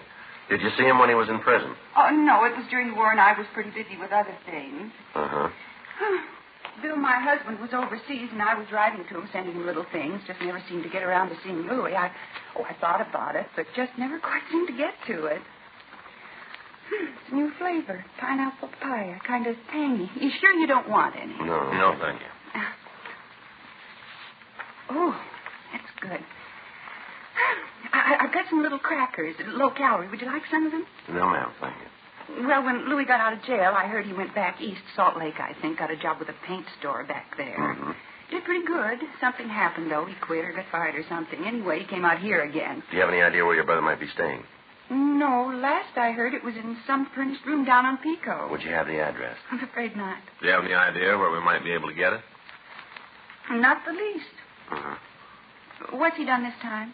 Well, it'll be better if we talk to him about it, ma'am. Well, it seems to me I'm his sister. You should be able to tell me. I'm certainly going to cooperate with you. I think it'd be better if we talk to him, though. If that's the way you're going to handle it, there's not much I can do. Did your brother have any hobbies? Anything that he might try to work at? No, not that I can remember. Well, when he was a kid, I think he used to collect stamps, but then I guess every boy does that. Mostly, though, he used to read a lot. Always had his nose in a book.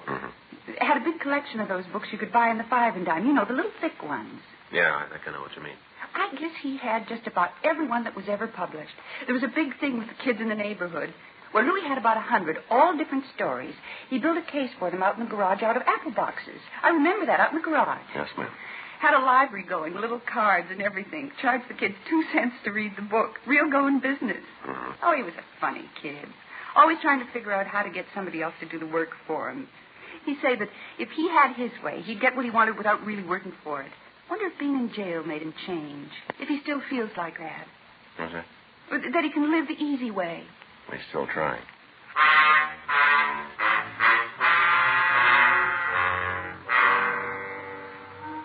"11:31 a.m. We left the house and continued checking out the friends and relatives of the suspect, Louis Rote. According to his book, he'd been arrested for the first time 10 years previously on charges of 459 burglary, 5 counts. He'd been sentenced to San Quentin. He'd been released 4 years previously. On June 11th, he walked into a bank at the corner of Reservoir and Montana Streets and robbed the place of $1,180. He'd hit again on June 19th, July 12th, and July 23rd. In each instance, the victims were shown mug books, but they were unable to make a positive identification. On July 24th, we talked to a cab driver who had driven the suspect away from the latest holdup. He was able to give us an identification of the suspect, but when we checked the area where Rote had left the cab, we were unable to come up with additional information. The other victims were shown Rote's picture, and all of them made a positive identification. Locals and APBs were gotten out on him, and all places he was known to frequent were checked. Still, we couldn't take him into custody. 2 days passed while we looked for the suspect. On Friday, July 26th, the bank located on Hollywood Boulevard was held up for $1,800. The suspect matched the description of Rote. From one of the people in the vicinity, we got the number of the cab the suspect was supposed to have taken. We got in touch with the traffic manager of the cab company and got the name and stand number of the driver. 9:20 p.m. Frank and I drove out to see him. Corner of Hollywood and Loma Linda? That's right. Bank near there. What time was it supposed to be? Well, the way we got it, about 5. Tonight? That's right. I don't recall the guy. You sure it was me? Well, we got the number of your cab. Oh, you're pretty busy there. Let me check the wave, though. All right. Let's take a look here. Yeah, here it is. Loma and Hollywood. Where'd you drop the fare off? 2000 block on Sunset. That'd be near Echo Park? Yeah. Can you tell us anything about the man? No, like I told you, I've been pretty busy tonight. Well, it's pretty important. Well, what kind of things you want to know? Well, what did he say to you when he got into the cab? Oh, not much. Seems to me he just told me to drive right down Sunset, and then he'd tell me where to let him out. Was there anything about him that stood out? An accent, maybe? Scar, birthmark, anything like that? No, it doesn't seem to me that there was. I could only get a glimpse of him in the rearview mirror. He was kind of sitting off to one side. Kind of hard to see. You don't remember anything about him, then, huh? No, nothing to help. Did you say where he was going? Well, not that I remember. Just told me to drive right down Sunset until he told me to stop. When he got out of the cab, did you see where he went? I didn't notice. He said something about getting a drink and asked me if I could name a good bar for him. Did you? I couldn't. I don't know the neighborhood very well. I told him they were all probably pretty good. Did he seem drunk to you? Well, he had more than a couple. I can't tell you how many. You know, some guys can hold more than others without showing it. Yeah. Well, he was like that. Hard to tell how many he'd lifted. Uh-huh. Say, something might help. I just thought of it. Yeah, what's that? He had a kind of a mole on his face right by his mouth. On which side, do you remember? Well, let me think now. I was looking at him in the mirror. It was on his left side. The mirror shows things on the side that... Yeah, it'd be on his left side. Mm-hmm. Yeah, I always get mixed up like that. You know, when you look in the mirror, if you got something on the right side of your face, it's on the left side of the mirror. Yeah. Well, I was looking at him, so it'd be on the same side as I saw it. Yes, sir, it was the left side. Where was the mole? Right here, right by the upper lip. Not real big, so you'd notice it right off. Yeah, I forgot about it until just now. And when he paid the cab bill, what did you use? You mean the size bill he gave me? Yeah. A 20. I think I got it right here. Real new. Yeah, here it is. He had a whole fistful of those, just like this, all brand new. Mm-hmm. I asked him if he was going on a trip. You know, people draw a lot of money out when they're going to take a trip. I figured maybe that's what he was going to do. What did he say? Well, he said he wasn't. He said he just made a withdrawal from the bank, but he said he wasn't going away. Well, he's wrong there. Huh? As soon as we find him, he is.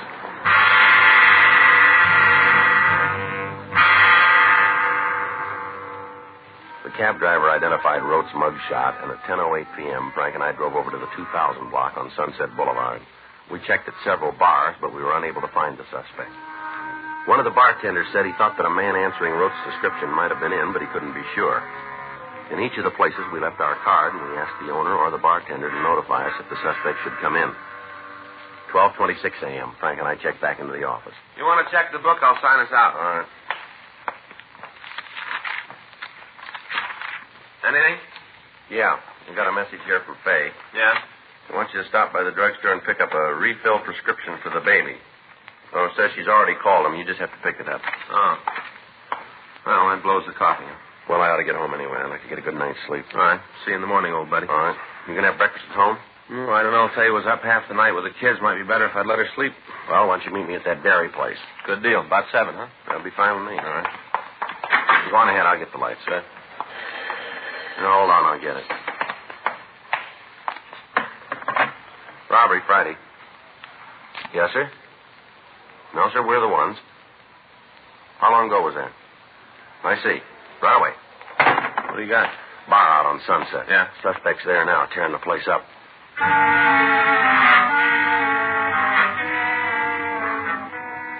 We left the city hall and we drove over to the bar on Sunset Boulevard. By the time we'd gotten there, a police unit had arrived and the disturbance was under control.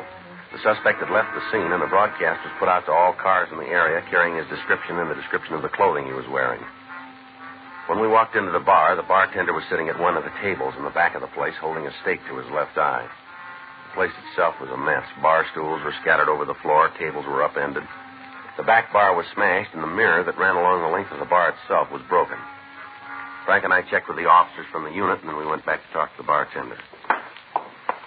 Why didn't you guys tell me about him? Sir? Why didn't you tell me who he was? I didn't know. Look at this place. Look what he did. What started the fight? I don't know. Did you recognize him when he came in? No, right off. He sat down, ordered a drink. Next thing I know, the place is coming down around me. When did you know he was the man we were looking for? After he belted the fellow next to him, that's when I knew. Called you right away. You should have told me he was rough. You should have told me. We told you not to try to take him yourself. But you didn't make a point of it. I just thought it was something you told everybody. Can you tell us what he said when he came in? We were having a nice night. Pretty good business. Sitting there watching the fights on the television. Nice and quiet. Pouring good. Looked like a good night for the two. Yeah. Door swings open and in comes this guy. I didn't pay any attention to him. Walked over and sat at the bar.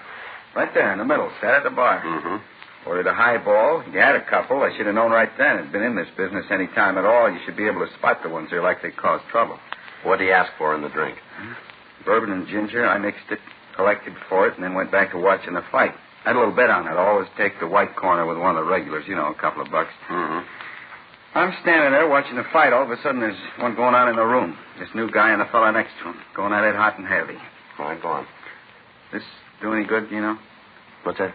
Holding a stake on a black eye. Supposed to take swelling down. I wouldn't know, sir. Sure hope so. The guy laid a bottle on my cheek. Feels like he broke something. You want us to call a doctor for you? No, I'll check one later. Other cops asked me the same thing. I'm all right. Yes, sir. Would you like to go ahead with your story, please? Not much more to tell. The place just seemed to explode. I jumped over the bar. I got a billy club in the back. Grabbed that and jumped over the bar and tried to get the two guys apart. They were throwing everything they could lay their hands on at each other. Well, look at the place. You bet if I just put a lock on the door and open up someplace else, it'd be easier. Just to be sure, would you take a look at these? Just the man who caused the fight. Wait a minute. I can't see too good. Yeah, that's him. You're pretty sure, eh? Yeah, Louis Rote. That's the fellow. Well, this afternoon when we talked to you, you said you didn't know him. It didn't make much of an impression then. When I saw him in person, I remembered. Well, he was in here earlier then. Yeah, same guy. Did you hear him say anything at all that might help us find him? No, but you ought to talk to the guy you had the fight with. Yeah? He went to school with Rote.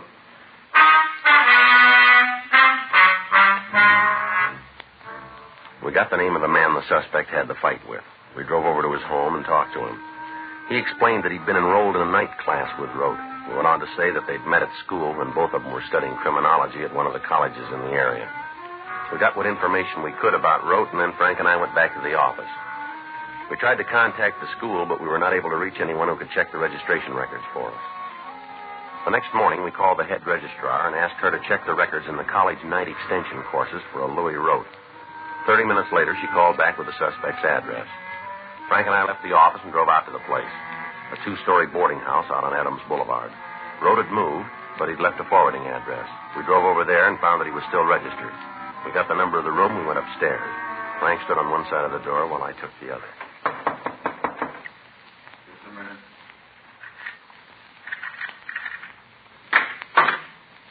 Yeah? You Louis Rote? Yeah, what do you want? Police officers, you're under arrest. For what? Suspicion of robbery. How'd you get to me? We did. Can we get a coat? No, you tell us where it is. We'll get it for you. Closet over there. I'll get it.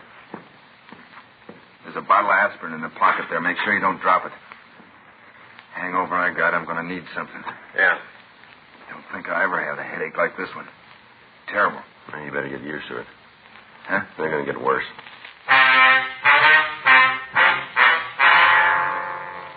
A show-up was arranged, and all of the victims of the holdups were present. They all gave positive identifications of Louis Road as the man who'd held them up. A complaint was issued by the district attorney's office, and on the following Friday, August 2nd, a preliminary hearing was held in Division 34 of Municipal Court. Rote was bound over for the charges filed against him. September 2nd at 10 a.m., the suspect pled guilty to robbery in the first degree, 2 counts. Rote asked for immediate sentence, and the judge complied with the request. He was sent to San Quentin, where he went through the clinic. On recommendation of the authorities at the prison, the board ordered him sent to the penitentiary of Chino, California. 7 months had passed since his arrest, and from what we heard, Rote was a model prisoner. During that time, we cleaned up a string of loan company holdups, and Frank's children had gone through the chicken pox and several types of virus. On Sunday, February 23rd, Frank and I were in the office trying to catch up on the detail work. You got the L.A. number on Lawrence Pachetti? Yeah. Wait a minute. There you are. 168947. 68947. Sure mean one. Yeah. Terrible what he did to that kid. Oh, man. Robbery Friday. Yeah, Savvy. Mm-hmm. When did it happen? Well, we know how he did it? All right, we'll check into it right away. No. Send it down, will you? Right. Bye. Teletype in from Chino. Yeah? Rote just broke out of jail.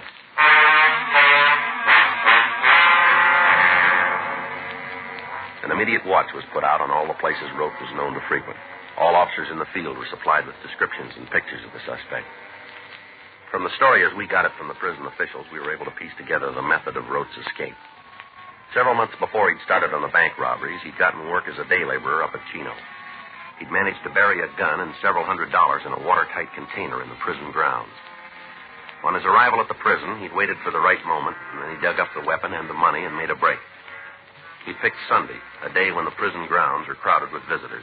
Fortunately, there'd been no one hurt when Rote had escaped. However, we knew he was armed and he was to be considered dangerous. 2 days after his escape, a man answering his description held up a grocery store. From the clerk, we obtained a positive identification of Rote. The next day, he hit again. This time, he beat one of the clerks in the store when the man refused to open the cash register. Additional information was forwarded to all law enforcement agencies throughout the area. Rote's picture was carried on the police television show, and the daily newspapers cooperated and carried his likeness and description. Calls began to come into the complaint board from people who thought they'd seen the suspect. In each instance, the information was checked out, and several of the reports appeared authentic. On Wednesday, March 4th, we got a call from Calvin Niles, the bartender who'd given us the original information on Rote. Frank and I drove out to see him. I tried to hold him here, tried my darndest, but he wouldn't go for it. Mm-hmm. Did you talk to him at all? Yeah, I had a couple of words. What about? Mainly about the fight he had before he got him. You know, when he broke up the place. Mm-hmm. Talked about that. He said he was sorry about it. Told me the other fellow caused it. Mm-hmm. Said he'd like to be able to pay for it, but he didn't have the money. I thought he was going to hit me up for a loan. The way he acted and all. Thought sure he wanted to make a touch. Did you say anything at all about where he was staying? Not a word. Didn't give you any indication Nope. at all? Was he driving a car? Not that I could see. When he walked out, I went over to the door to see if I could spot anything, but by the time I got out from behind the bar, he disappeared. Is there a cab stand around here? A couple of blocks up the street. Think he might have taken a taxi? We'll check it. I don't think he could have gotten that far in the time it took me to get to the door. I can see that far, and I didn't see him. Mm-hmm. I don't think he took a taxi. Did he come in alone? As far as I could tell, he came in, sat down, ordered a highball, drank it up, and left. I don't think he was here more than 5 minutes, all told. But you're pretty sure there wasn't anybody with him, are you? Yeah, I had been. I'd have seen him. Did he look like he was going to meet anybody here? Not especially. Give you any reason for coming in? Not right out, he didn't. How do you mean? Lucky I did it now, I guess. I didn't plan it that way. What's that? I told you I thought he wanted to make a touch. Yeah. I told him I'd just taken the money to the bank, dropped it in the night depository, said I'd cleaned the place out. He left right after that? Yeah, finished up his drink and walked out. Sure got a lot of nerve, if you ask me. What do you mean? Well, he comes in the place once, breaks it up, then comes back to try to hold it up. Well, you're not sure about that, are you? As far as I'm concerned, that's what he came in for. Can you give us a description of what he was wearing? Plain blue suit. Looked like it was gabardine, 2-button. How about a hat? No, he wasn't wearing one. Had on a white shirt, black knit tie, you know, the narrow kind. One of those little stick pins shaped like a little ladybug. You know the kind I mean? Yes, sir. One of those. All right, Mr. Niles, if anything more comes up, we'd appreciate a call from you. You got it. I'll tell you one thing, Sergeant. What's that? After that fight, I did just about everything I could to help business, help pay for the damage. Yes, sir. This is one customer I want to lose.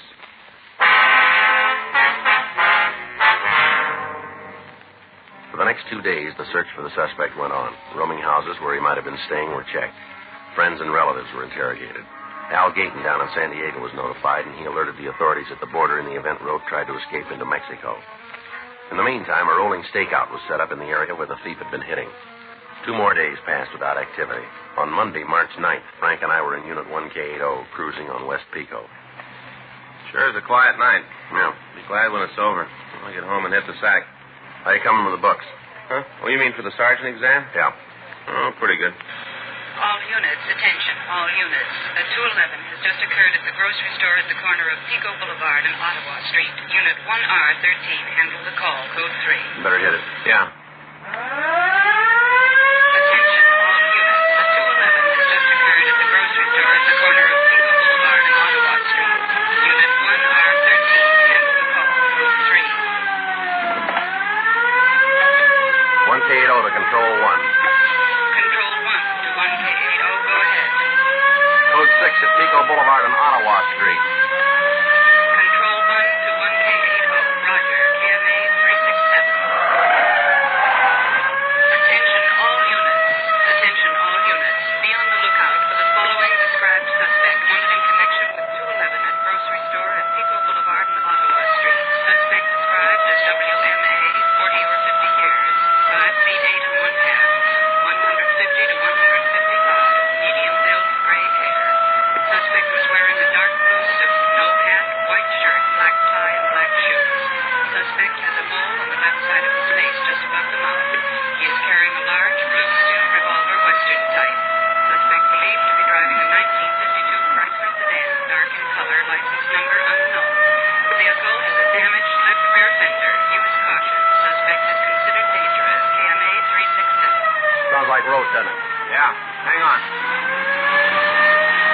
Here's Pico. The car that just passed us. Yeah? Dark Chrysler sedan, dented left fender. You better check it. Right. Hold it. It's taking off. You better lean on it. Doesn't look like he's going to stop. Watch it, Frank. The streetcar.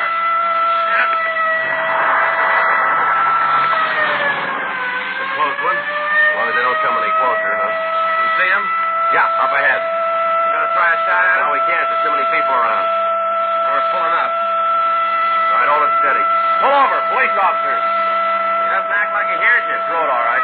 Yeah. Try to cut him off. All right, come on, Rote. Pull over. Nothing. All right, cut him off. Right. Hang on.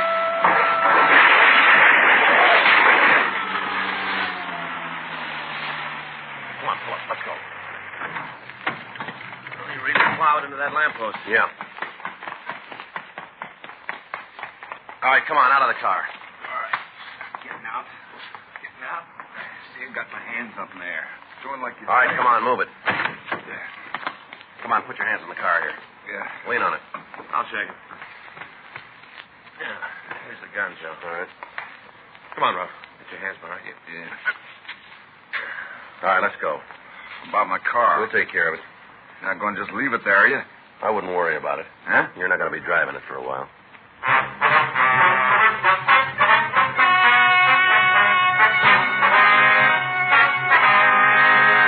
Louis Albert Rote was tried and convicted of robbery in the first degree, 4 counts, and violation of Section 4530 PC, escape. Robbery in the first degree is punishable by imprisonment in the state penitentiary for a period of not less than 5 years. Escape from a state prison is punishable by imprisonment for a period of not less than 1 year. Said second term of imprisonment to commence from the time the prisoner would otherwise have been discharged from said prison. You have just heard Dragnet, the authentic story of your police force in action, and starring Jack Webb, a presentation of the United States Armed Forces Radio Service.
The following is transcribed. No, it isn't. The following is transcribed. No, it isn't. Oh, yes, it is. It is not. Yes, it is. It is not. It is, too. It is not. It is. It isn't. Yes. No. Yes. No. Yes. The following is not transcribed. This week, the Major League Baseball season opened. In keeping with this, the American Broadcasting Company brings you the first foul ball of the season. It's the Jack Webb Show in its 5th consecutive strikeout. Nothing new has been added. The Raggedaires will play tonight, but without their director, Phil Bavero, who only confused the men anyway. That spiritual singer, Clancy Hayes, of the firm of Haig and Hayes, will conduct his usual contest with the orchestra. She's young, she's pretty, she sings. That's 3 runs for our side, vocalist Nora McNamara. John Galbraith, an Oakland boy, and the only argument we can think of against the Bay Bridge, will play rats and second lieutenants and spooky people, and, oh yes, a wonderful gal with a wonderful voice has made a terrible mistake tonight. Midge Williams has agreed to set a career back 10 years with a guest appearance on the Jack Webb Show. My name is Jordan, and I'm going to find a nice, quiet room until this thing blows over. Why don't you do the same?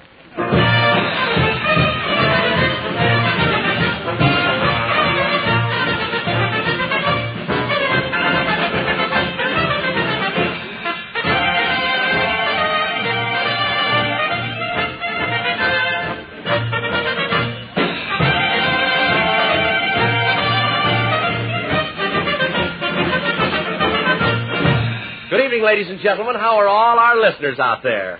Both of you.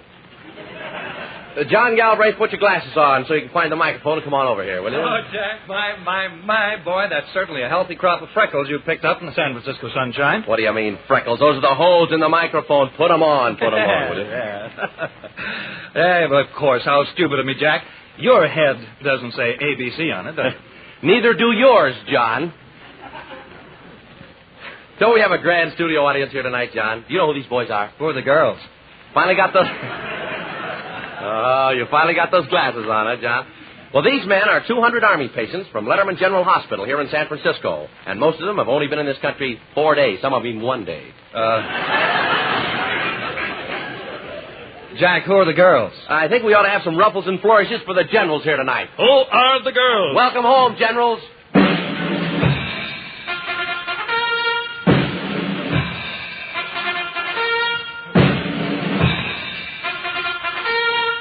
Who are the girls? The girls, John. Oh, say. Yes. There's 75 hostesses from the Oak Street USO. Aren't they, though? Yeah, well, I guess we ought to have some ruffles and flourishes for them, too, you know? Yeah. They've already got the ruffles. Let's just have the flourishes, shall we?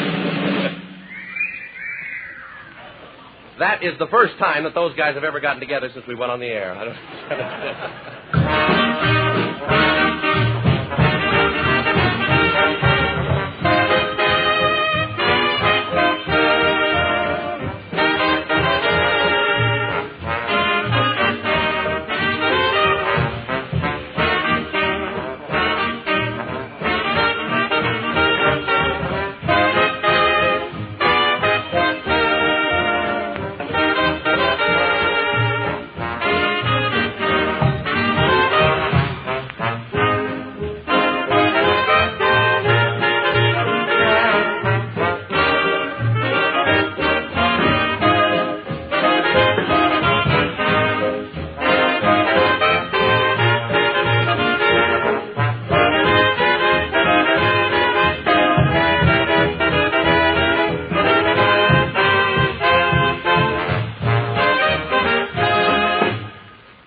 Presenting...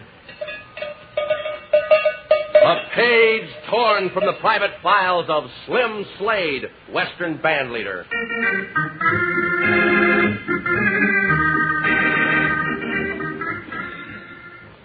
We return to the little western town of Howdyville, where a group of citizens are talking.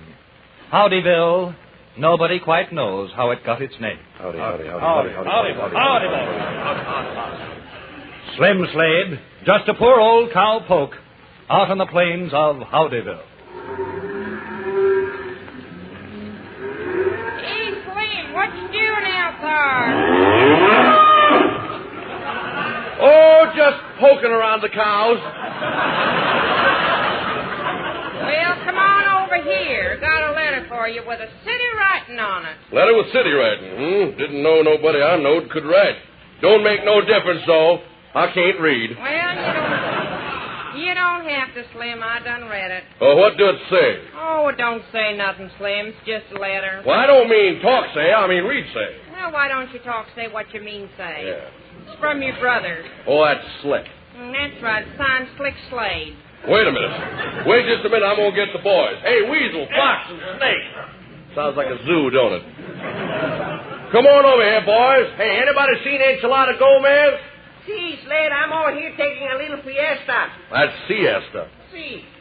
Come on over here, boys. Well, howdy, Slim. Howdy. Say, I got a letter from my brother in Hawaii. Slim, I believe that's pronounced Hawaii. Oh, yeah. I never was much good in them European names.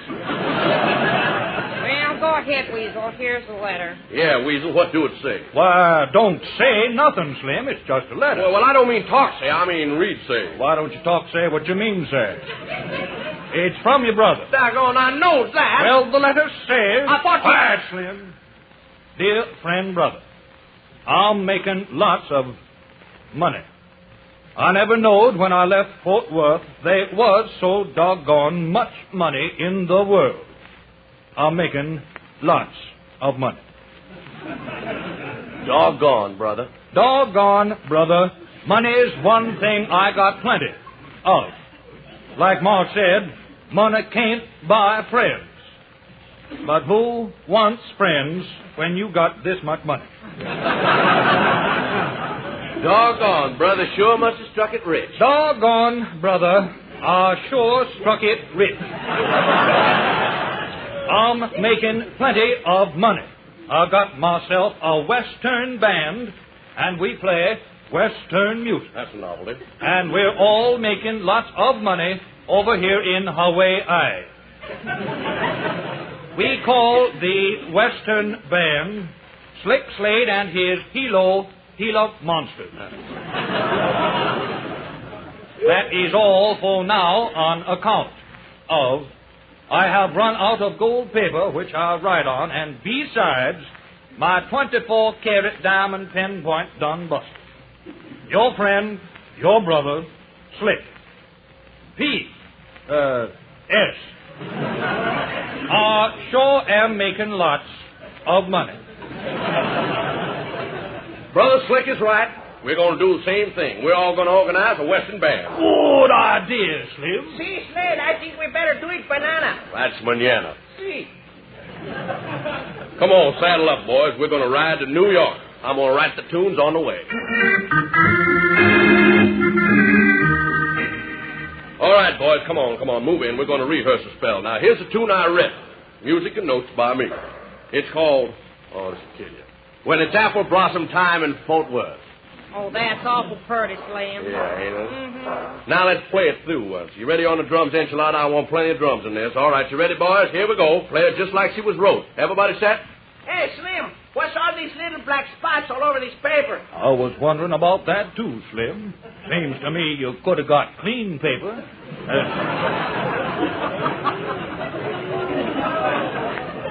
Well, you know, as long as you was a-paying for it. Them's notes. Them's what you play. Oh, excuse me. Yeah, now, come on. Here we go. I'm going to count 3. Are you ready? Put her in half. I'll stomp my foot 3 times. Get set now. It's going to come fast. You got to be ready. Let's play it just like she was wrote. Don't leave nothing out. It's all good. If you get lost, keep it going. Don't go straggling all over this song like a doggy. Come on, relax. Tighten up. Smile. Frown, because you're going to enjoy this one.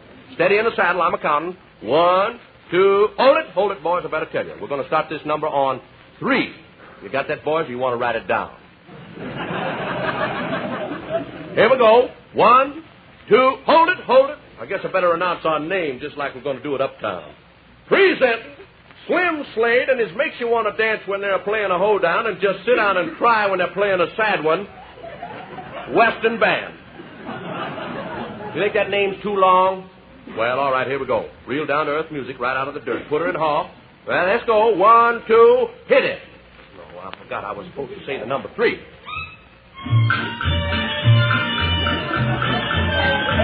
Hold it, boys, hold it. You done right good on that one. You done right good on When It's Apple Blossom Time in Fort Worth. Now, I got another one I want to try. Music and notes by me. It's called Horsefly Pie and Apple Pan Howdy. All right, boys. 1, 2, kick it. Oh, going. I always forget to say 3. Hold it. That's mighty pretty, ain't it? Which one of those you like the best? Well, never mind. I got another one here I want to try. Music and notes by me. This is a sad one, boys. It's a prison song. It's called I Might As Well Be Sprung.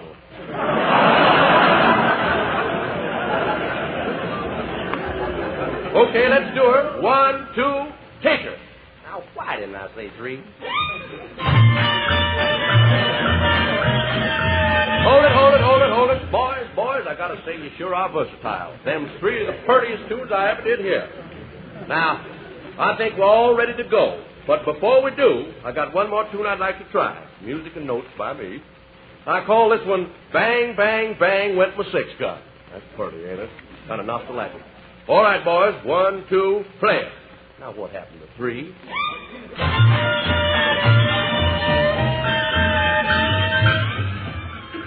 Slim Slade and his Western Band.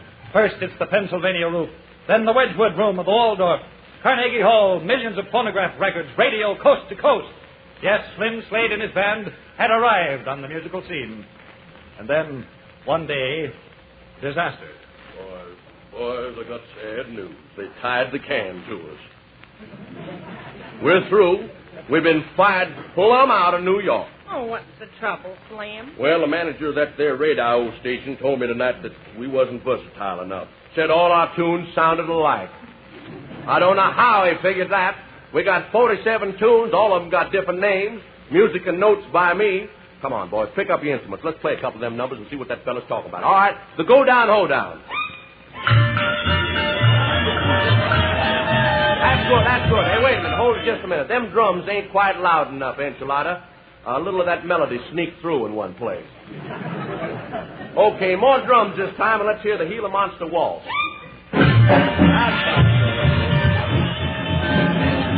Okay. Now I want to hear one more. I want to hear Oh, You Beautiful Texas. This is pretty. I like it. All right, now listen. Now let's go back. Let's do a little reviewing. Let's go way back. Let's hear our first hit. The tune that brung us here.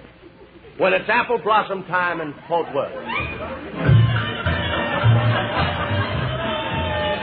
boys. Oh, no. That fella don't know what he's talking about. Them's 4 of the prettiest tunes I ever heard. But we're going back to Texas. I'm plumb played out. I ain't got another tune in me. I'm just like that fella Irvine Berlin. Only he's got someone to help him with them lyrics. I got to write the notes myself. Saddle up, boys. We're all through. We're going back to poking cows. If we stay here any longer, we're going to get in a rut.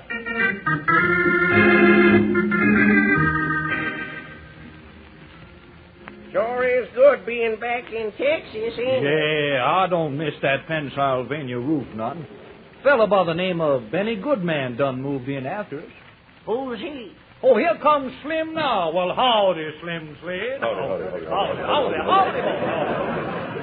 Saddle up, boys. We're going back to New York. I've done it again. We got it this time. I wrote a new tune. Music and notes by me, boys. Get this. This is going to be a snapper, this title. It's called When It's Apple Blossom Time in Corpus Christi.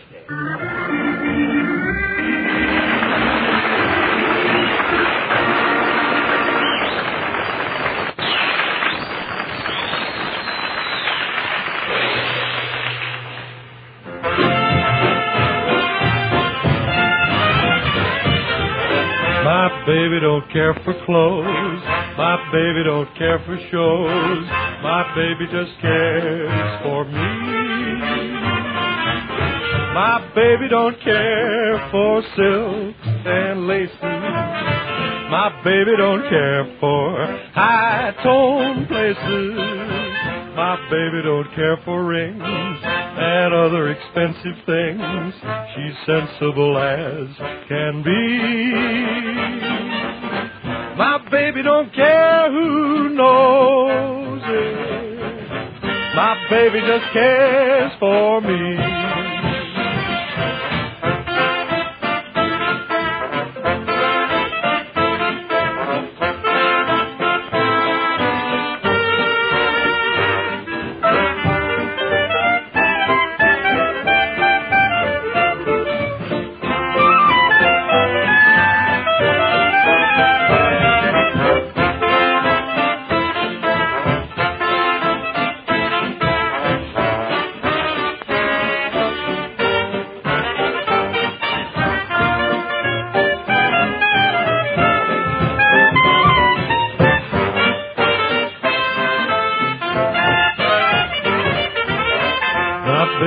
Care for clothes.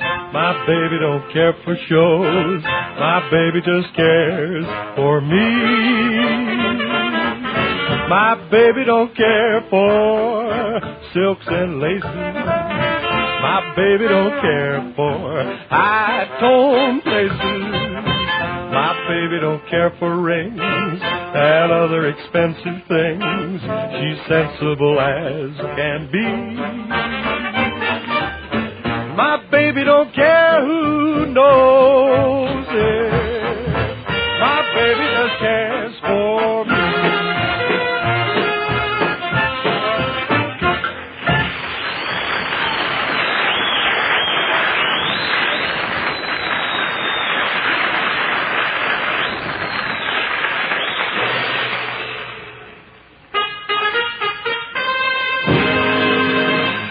Inside Hollywood.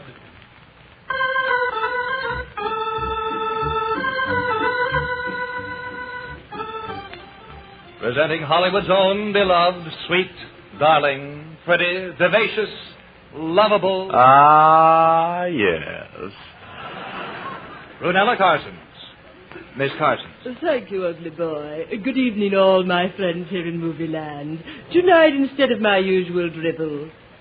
must be a typographical error. They must mean trivia. I'm speaking to you from the sound stages of Stupendous Pictures, and I want you to look in with me. Shall we be off?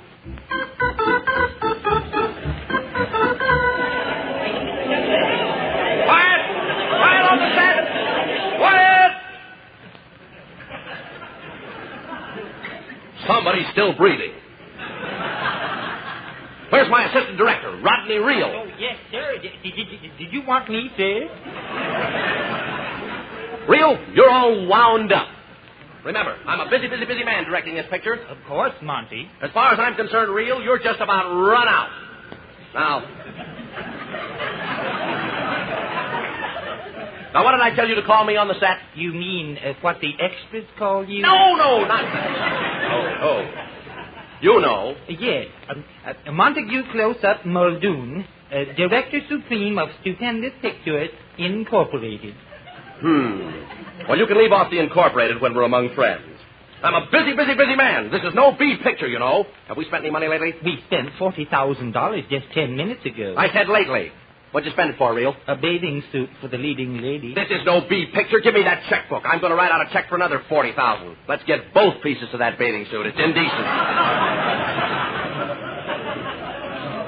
Reel, have I told you lately that I'm a busy man? Yes, Mr. Busy. I mean Mr. Muldoon. Now, about this Army picture, Mr. Muldoon, I want to tell you something. Listen, Reel. You can't tell me anything about the Army. I know that outfit from A to Z.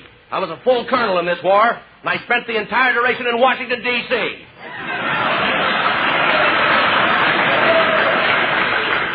Now, what about that desert scene? Well, we're having difficulty finding a desert big enough to hold 2,000 troop transports. Now, listen, if MacArthur could afford to use 1,000 troop transports, Stupendous Pictures can afford to use 2,000. But there's no desert big enough. Well, I told you to buy Death Valley. If you don't hurry, they'll start a housing project out there. Real, you slipped your spool for the last time with me. I'm taking over the entire production of this picture personally. I promised the Secretary of War that this Army picture would be ready 3 days ago. I'll keep that promise. Yes, Mr. Muldoon. Have you got that explosion scene ready? Yes, sir. Well, the bomb men have been working on it for 2 weeks. I think you'll like it. well, let's have it. This picture's costing me $1 million a day.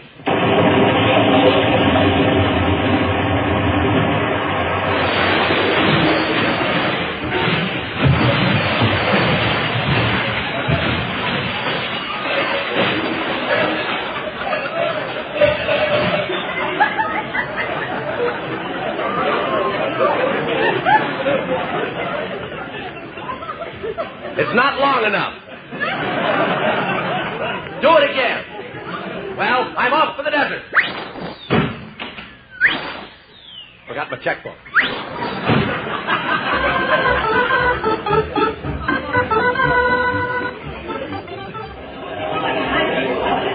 Quiet! Quiet! Quiet on the desert! Quiet! Well, Real, what's your excuse this time? Well, Mr. Muldoon, I don't see a drop of water out here anywhere. But, Mr. Muldoon... I told you to flood this entire desert under 26 feet of water. Now, what are we going to do with Esther Williams? In this picture, she won't swim.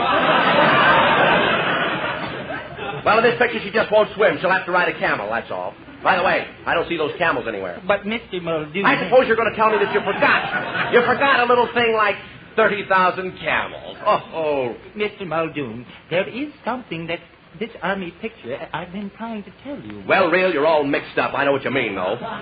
Is this what you call a crowd? I asked for 100,000 Arabs, but do I get them? No, there's practically nobody out there. Looks like a group of Republicans lined up to vote. Mr. Muldoon, I've been thinking... Impossible. Where's the telephone? Why? Why? I'll tell you why. I want a crowd out there. I'm going to call Washington. Mr. Truman's the only one that's got 100,000 men not doing anything.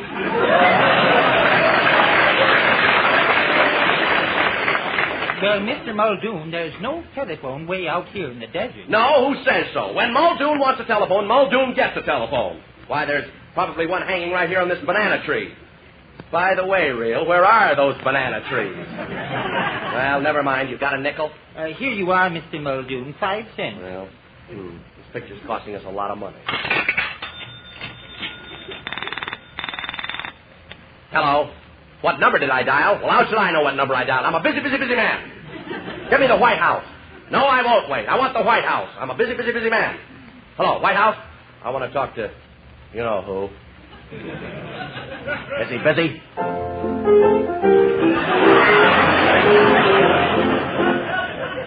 Yeah, he's busy. I'll call later. Mr. Muldoon, there's something about this Army picture you ought to know. Real, you're off the track again. Have I fired you today? No, Mr. Muldoon. I haven't? You're fired! Well, I'll be a second lieutenant.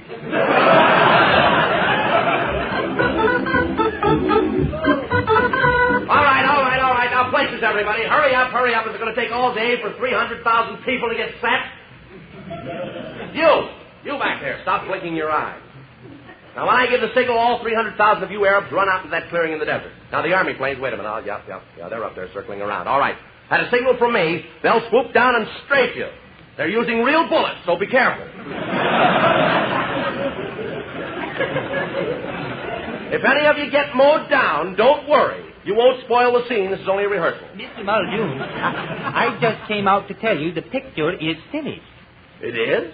Well, that's fine. All you Arabs out there, you can all go home. This Army picture is finished. There's only one thing wrong, Mr. Muldoon. Well, what's that, Real? What I've been trying to tell you all along. This picture was not ordered by the Secretary of War. It wasn't? No, that letter was from the Secretary of the Navy. This Army picture was supposed to be a Navy picture.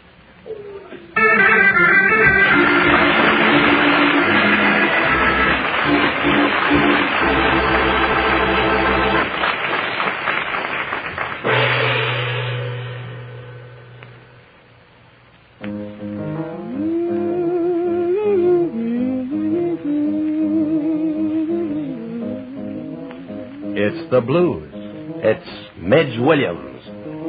Out on a plain down near Santa Fe, I met a cowboy riding the range one day, and as he jogged along, I heard him singing the most peculiar cowboy song. It was a ditty he learned in the city.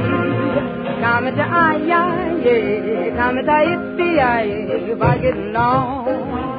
Get hip, little doggy, get along. But if you're on your way, get along.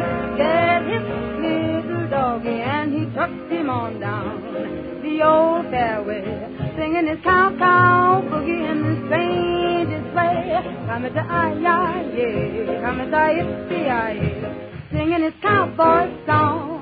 He's just too much. He's got a knockout western accent with a hollow. He was raised on local weed. He's what you call a sing half-breed, singing his cow-cow boogie in the strangest way. Come at the I-I-A, come at the yippee-yi-yi, why get along. Get hip, little doggy, get along. But if you're on your way, get along. Get hip, little doggy, and he trucked him on down the old fairway, singing his cow-cow boogie in the strangest way. Come at the I-I-A, come at the yippee-yi-yi, singing his cowboy song. He's just too much. He's got a knockout western accent with that hollering cut. He was raised on local weed. He's what you call a swing half-breed, singing his cow-cow boogie in the strangest way. Come to I-I-A, come to yippee-yi-yi. Yip, yip, yip, yip, come to I-I-yippee-yi-yi.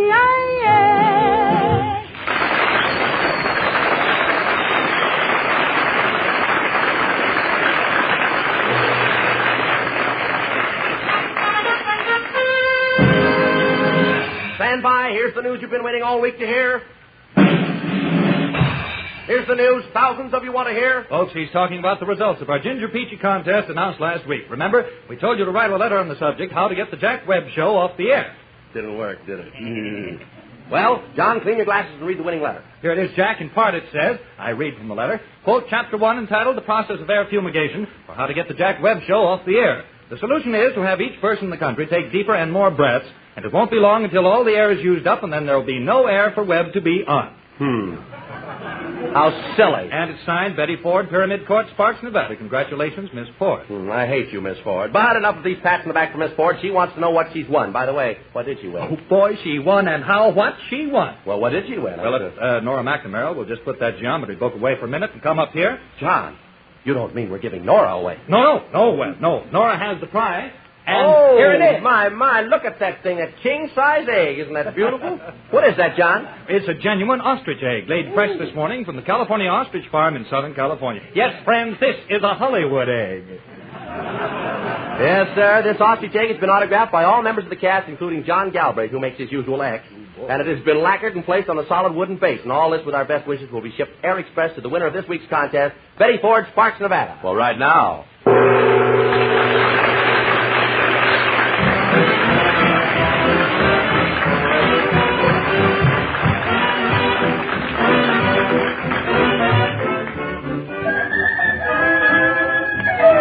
Tonight's egg was laid by the Ragged Clancy Hayes greased his taste against us with a vocal.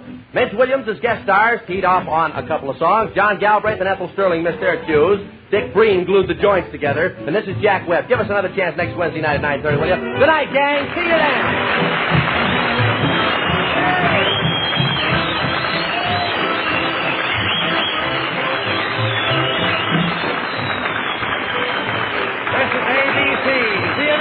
Broadcasting Company.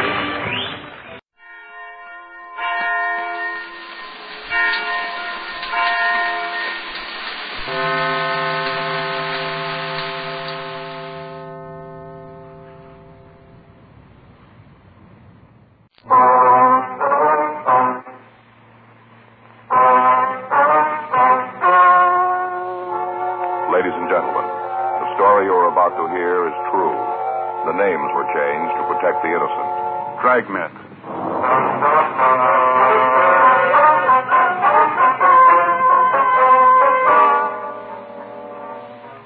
You're a detective sergeant. You're assigned to auto theft detail. You receive a report that a circus truck has been broken into. Several of the animals are missing.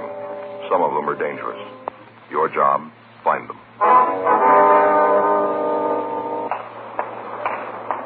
It was Monday, May 12th. It was cold in Los Angeles. We were working the day watch out of auto theft detail. My partner's Frank Smith. The boss is Chief of Detective Stab Brown. My name's Friday. I was on my way back to Superior Court, and it was 11:46 a.m. when I got to room 40. Auto theft. Hi. How'd it go? Well, his lawyer's got a continuance. Yeah, how come? I don't know. New evidence they want to introduce. What's the DA's office say?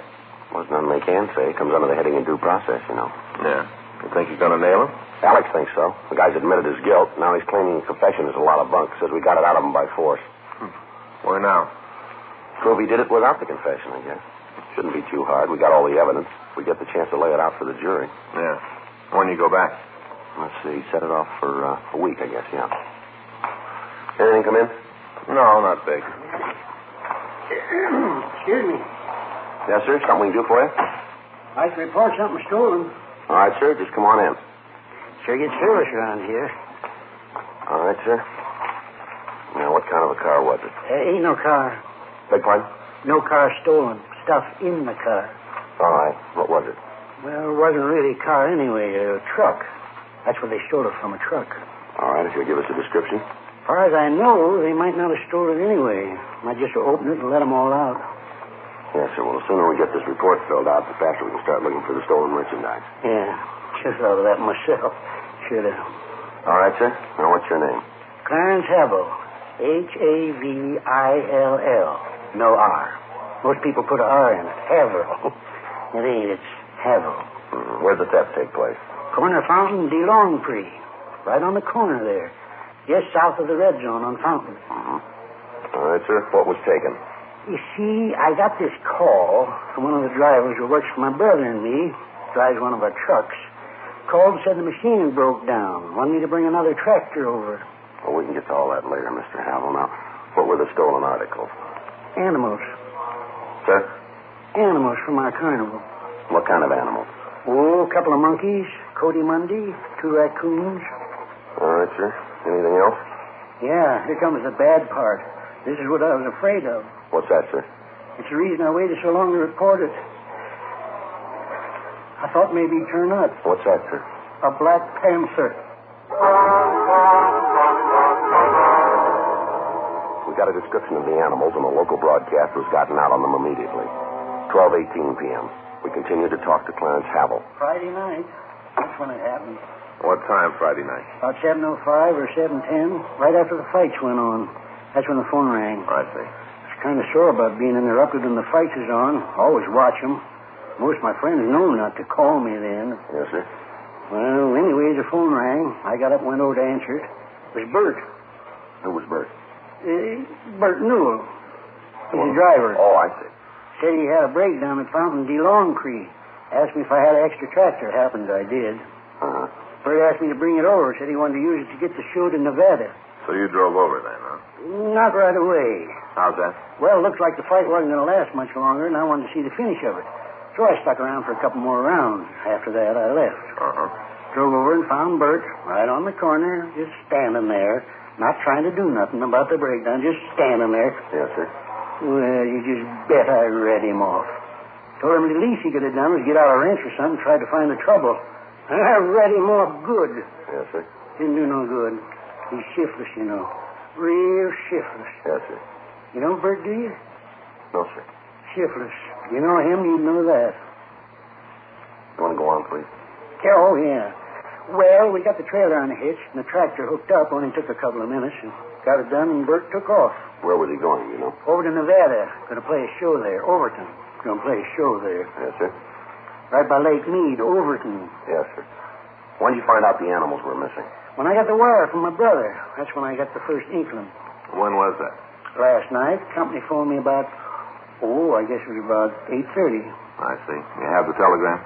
No, I told you they phoned it. What did it say? Yes, the animals are gone. From my brother. Said that the animals weren't on the truck when it got to Overton. Told me about how the locks on a couple of the cages was busted and smashed and the animals was gone. Well, now, sir, is it possible that the cages might have been broken into some other place than Los Angeles? Might be, yes, might be. Ain't likely. Well, why'd he say that? Only reason I know of, because it ain't likely.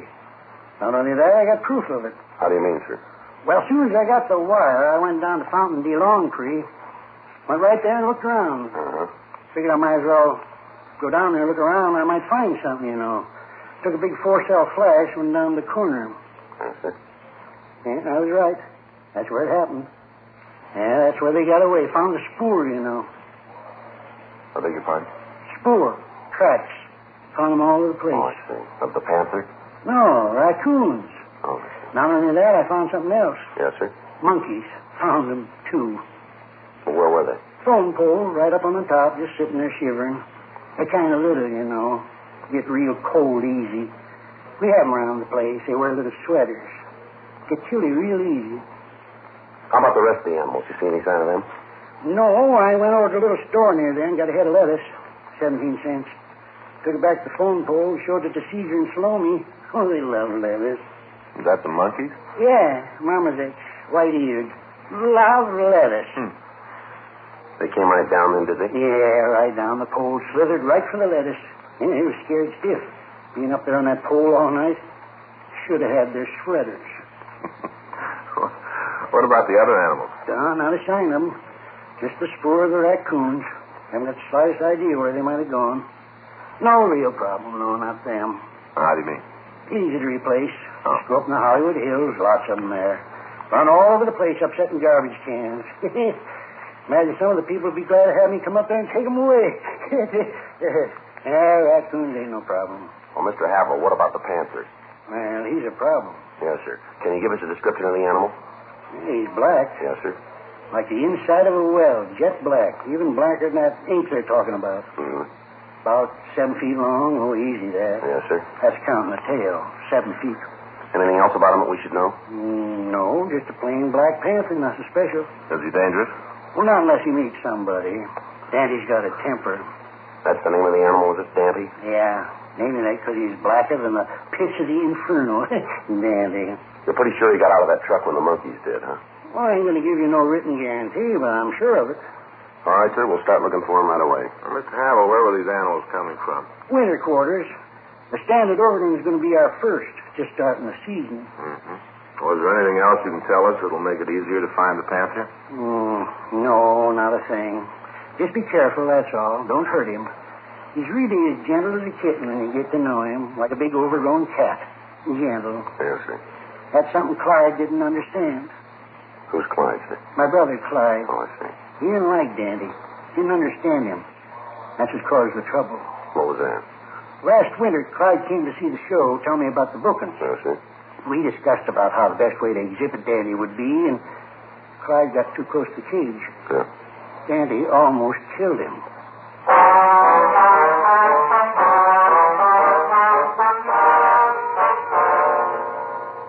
All officers in the area where the panther had escaped were notified, and an additional team of men were called from Metropolitan Reserves to patrol the vicinity. The presence of the animal on city streets presented a very real menace to all citizens in the city. A team of detectives from Auto Theft Detail were dispatched to the corner of Fountain and DeLongpre to talk to the people who lived in the area. However, they were unable to come up with any new information on the escaped panther. Frank and I talked to Chief of Detectives Thad Brown and with Captain Nelson. It was decided to start a block-by-block search for the missing cat.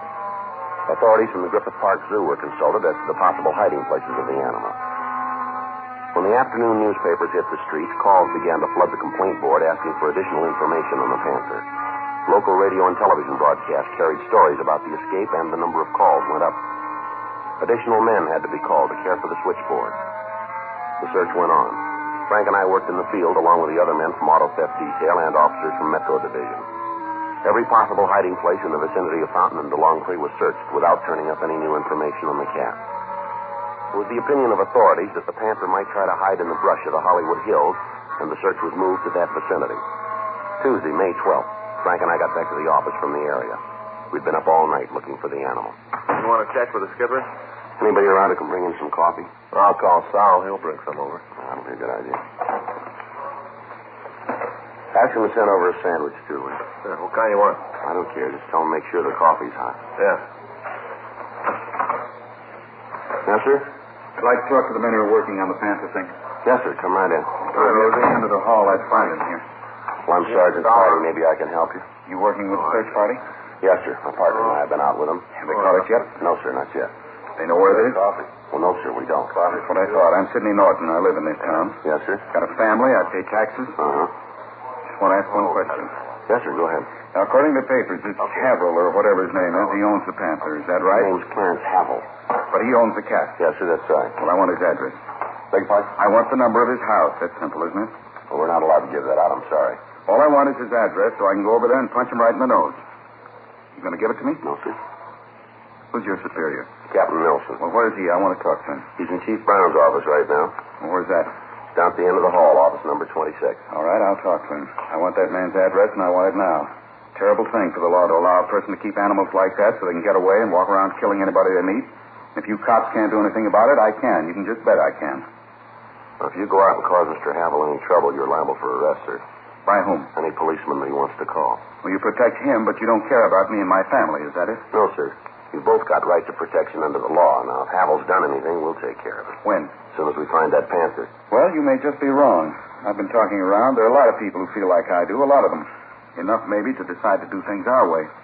Well, I wouldn't try it, Mr. Norton. Too late, mister. You can't do anything about it. We will. Me and my friends will take care of it. It's out of your hands. We'll take care of Havel. Take care of him good. I wouldn't make book on that. Who's going to stop us? Like I told you, any cop that Havel calls.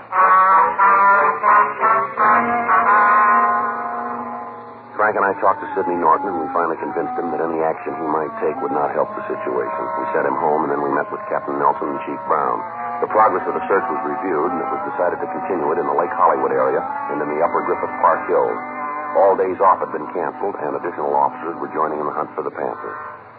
After the meeting, Frank and I got some breakfast, and then we drove out to Clarence Havel's home.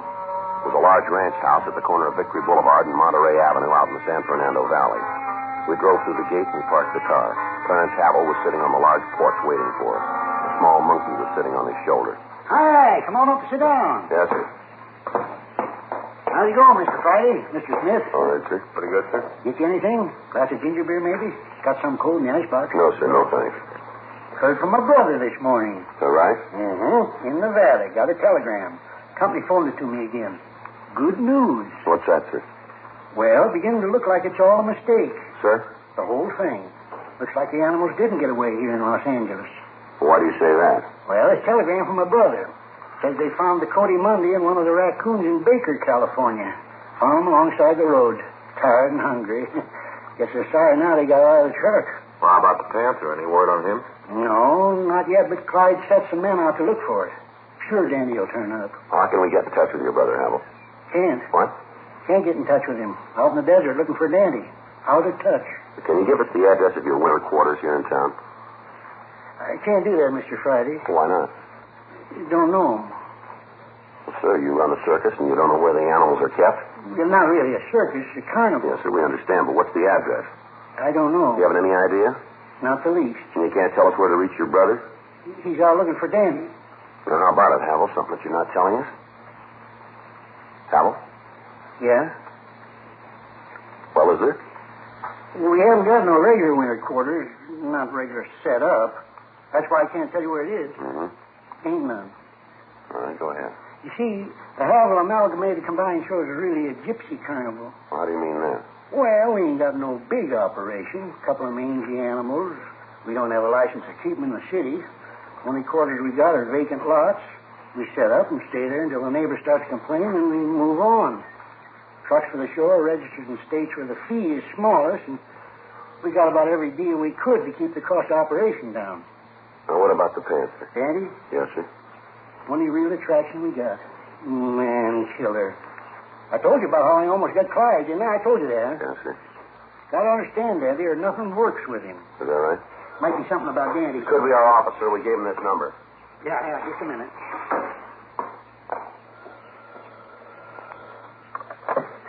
Hello? Yeah, this is number. Huh? Yeah, just a minute. You for you, Mr. Friday? Your office. Thank you. Thank you very much. No trouble at all. Like to do what I can. Yes, sir. Friday. Yes, Skipper. That's right. Well, you want to give me that address? I checked out, did it? Uh-huh. No, we'll get right over. Frank, let's go. Good news? Well, we're not sure yet. Huh? They said they found the Panther.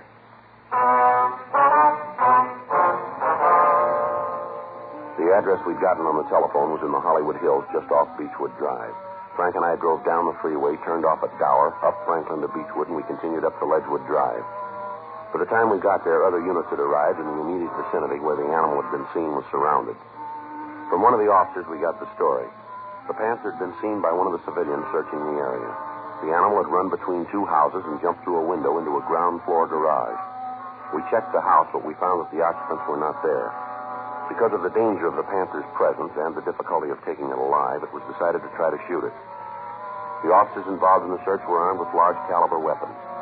Frank and I took 2 sawed-off shotguns, and we approached the door leading to the garage. Who's covering the window? Mac. All right. I'll hit the door. Stand back. We'll try to see what's inside. Okay. I can't see anything from the window. Yeah, might be behind those boxes at the rear there. Yeah. You all set? Yep. No.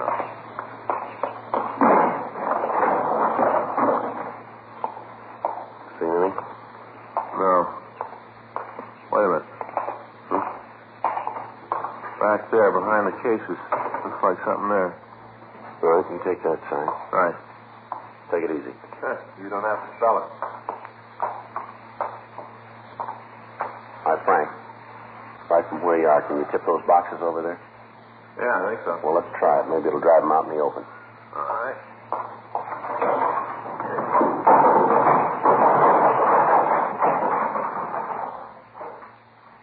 Well, there he is. Yeah. Looks pretty mean.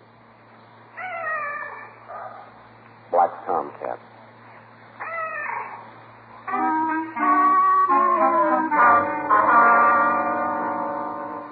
The event was similar to several that had happened during the hunt for the Black Panther. During the 20-odd hours we've been looking for the animal, there had been several reports that seemed authentic enough to be checked out. All of them turned out to be false. By this time, there were over 300 officers engaged in the search. Frank and I went back to the office and put in a call to the telegraph company in an effort to find Clyde Havel. They checked through their files, but they were unable to find any record of any wires. We then put in a call to the California-Nevada border station in an attempt to get information. Yes, sir, that's right. Havel Amalgamated Combined Shows. What? Sorry. A, V Victor, I, L, L. Havel. Mm-hmm. Well, what we got, it should have come through Saturday the 13th. No, it might have been Sunday the 14th. You pretty sure about that, are you? Was it possible? All right, I understand. Okay, thank you. If anything turns up, will you call us? Friday, extension 2507. That's auto theft detail. Right. Thanks again. Bye. How about it? They got a record of the show going through? They never heard of it.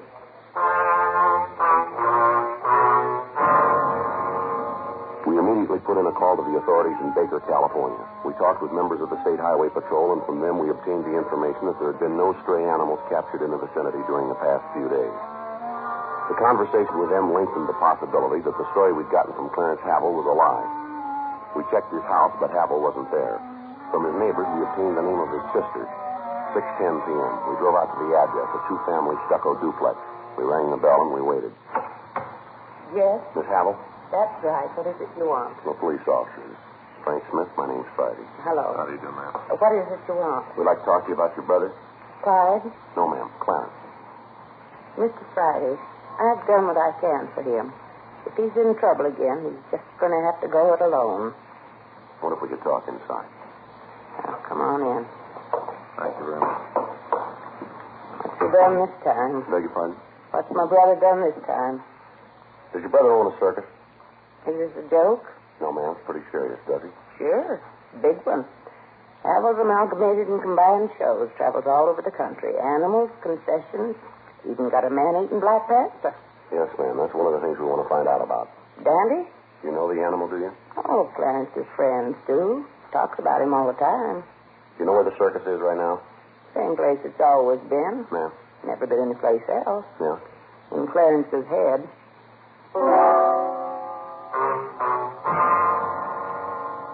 We continued to talk to Lillian Havel.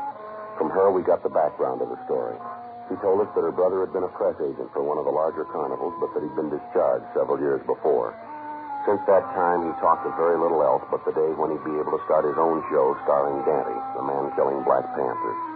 She went on to tell us that he'd spent most of his time in the hills of the San Fernando Valley trapping small animals, preparing for the first tour of the carnival. We called the office and notified them. The search for the Black Panther was called off. 8:46 p.m. We left the duplex and we drove out the freeway to the valley. When we got to Havel's, he was sitting on the front porch reading. The monkey was still on his shoulder. Hey, come back, huh? Yes, sir. Found Andy yet? Sure hope you come up with him. I hate to lose the main attraction. Ain't had any word of him yet, huh?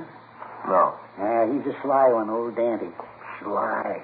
He knows if you find him, he'll go back in the cage. You just keep looking, though. He'll turn up. Search has been called off, Havel. Called off? That's right. You mean you quit looking? That's right. Well, you can't do that. You can't. Dangerous animal like that loose in the city, all the people in dire danger. You can't call off the posse. Why don't you tell us about it? What do you mean? All right, Havel. Tell us why you did it. Huh? Why'd you report the Panther being gone? Because he was. Wanted to save all the people from dire danger. Why don't you tell us the truth? Huh? We've checked your story. It's a pack of lies, you know it. Now, just a minute. Ain't no man that says I tell lies. No man. You say you got 2 telegrams from your brother, is that right? Yeah, from Clyde. Well, we checked with the telegraph company. They've got no record of any such messages. Hey, it's a big company. They might have lost them. No, I don't think they lost them. Might have. You told us the carnival truck went into Nevada, didn't you? Is that right? Yeah. We checked at the border. They don't know anything about the show. Well, a lot of roads into Nevada. Maybe you called the wrong station. Well, we talked to the right one. Big truck, red and yellow. Havel's combined amalgamated shows. Letters about this big on the side. The other letters got a picture of Dandy on the side. Mean you can almost count his teeth. You told us the truck was registered in your name. DMV has no record of it. Well, must be some mistake. It's got to be wrong. We talked to your sister. She tells you don't have any kind of a show. Lillian said that? That's what she said. You hear it, too? Yes, sir. Lillian told you I didn't have no show? Lillian told you that? Want to get your coat, Hal? Huh? A little cold out tonight. You might need a coat. We going someplace? Yes, sir. We're going to have to take you downtown. Why? Well, you've had half the city on a wild goose chase here. Caused a lot of people a lot of work. Turns out there was no reason for it. We're trying to find out why you did it. Why? Yes, sir. You ever wanted anything bad, Sergeant? What? You ever wanted something so bad you'd almost taste it? Get to a point where you think about it so much, pretty soon it don't come over like a dream anymore. It's real. Honest and true real. You ever want anything like that? I wouldn't know. Well, that's the way it was with Havel's amalgamated combined shows. That's the way it was. I was weaned on sawdust. Been around it all my life. The animals, sideshows, the alley, all of it. Been my whole life. When I left it seemed like I jumped into a big hole that didn't have no bottom. Wasn't anything to hang on to. Nothing to tie down to, you know? Mm-hmm. Always I had in the back of my head that I could do it again. I was a good publicity man. Good. Used to pack the Maine. Never no trouble getting the people in when I was there. When I left, I knew I'd be back. I knew it with my own show. Havel's amalgamated combined shows, the biggest in the world. I guess I just got so that I believed it too much and lost the line between what's real and what I was dreaming. Mm-hmm. Knew it this morning when you was out here. Remembered and tried to stop you from going on with it. Tried, and then there was that phone call where they'd found Daddy. Didn't seem right to stop things then. It didn't seem right. All right. You want to get your coat? Yeah. You going to take me downtown in the police car? That's right. Going to use a siren? For what's that? Siren. There's no reason for any siren. Suppose not. Used to have sirens when I come to town. Me and the chief of police ride down the street. Siren going. Everybody knew I was in town. Big to-do. Everybody knew I was there. Things have sure changed. Not very much. Yeah, things have changed. People used to know I was in town. They still do.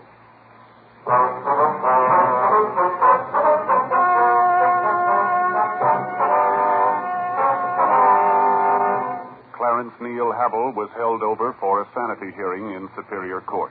On recommendation of the court, appropriate action was taken. Dragnet. The story of your police force in action is a presentation of the United States Armed Forces Radio Service.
That's what the sign outside my office says. Half Novak for hire. Or you can set it to music or put it up in neon. But down here on the waterfront in San Francisco, you're too busy staying alive to worry about the next guy unless he's pointing a gun. Most of the time, you've got as much chance as a fly-paper fly on a solo flight. But it works out. Oh, I rent boats and do anything else to keep my stomach and my conscience running even. It's like juggling hot marbles on a high wire. But it's a living. You haven't any more kick coming than a swimmer diving into an empty pool. I found that out last Tuesday night. I was sitting in my office after dinner, watching the fog stream through the gate and wrap up the bay for the night. Up on Russian Hill, the lights were just going on in the $1,000 a month apartments, and right away you got a picture of warm rooms and cold martinis. I guess I was feeling sorry for myself, so I started to page through an old address book full of bad debts and tired memories. I was getting over to the page, and the regrets were piling up around my knees when the phone rang. Novak talking. This is Father May, Patsy. Is it? Yeah, Father. Carrying up old phone numbers. Are you reforming or angry? Neither one, Father. They just wore out. You sound sad, Patsy. Expect them to last forever? Nothing's that good. What's on your mind? I want to ask you a favor. Make it a small one, Father. I'm all out of big ones. It's a small one, Patsy, for you. Yeah, another customer told me the same thing, Father. His brother was on the way to the chair. He wanted me to smuggle in some rubber underwear. I'm asking, Patsy, not begging. Okay, Father. What do you need? Can you see me in about an hour, right after the evening rosary? When's it over? Oh, about 8:30. But don't be afraid it's coming early. No, I'll take a rain check on that, Father. That's what Noah's friends used to say. I'll see you at 8:30.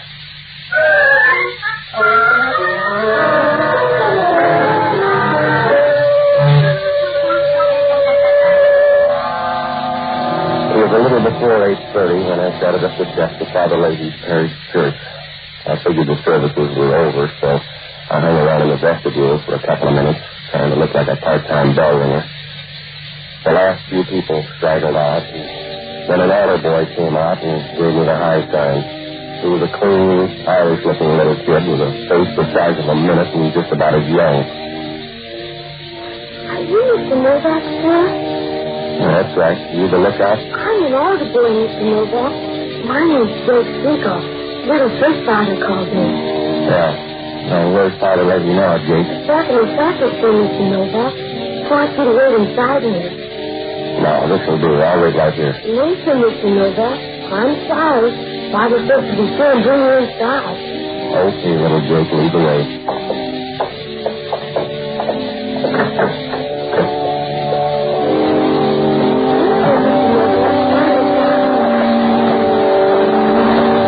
I was too busy trying to act like I knew my way around to pay much attention to that fat, chunky little guy when he stood up in the back pew a couple of aisles over.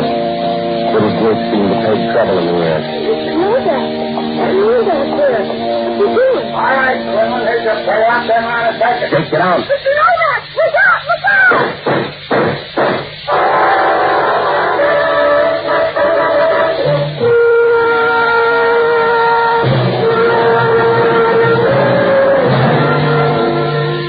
Down on the waterfront, you learn early to look for trouble, any place, any time.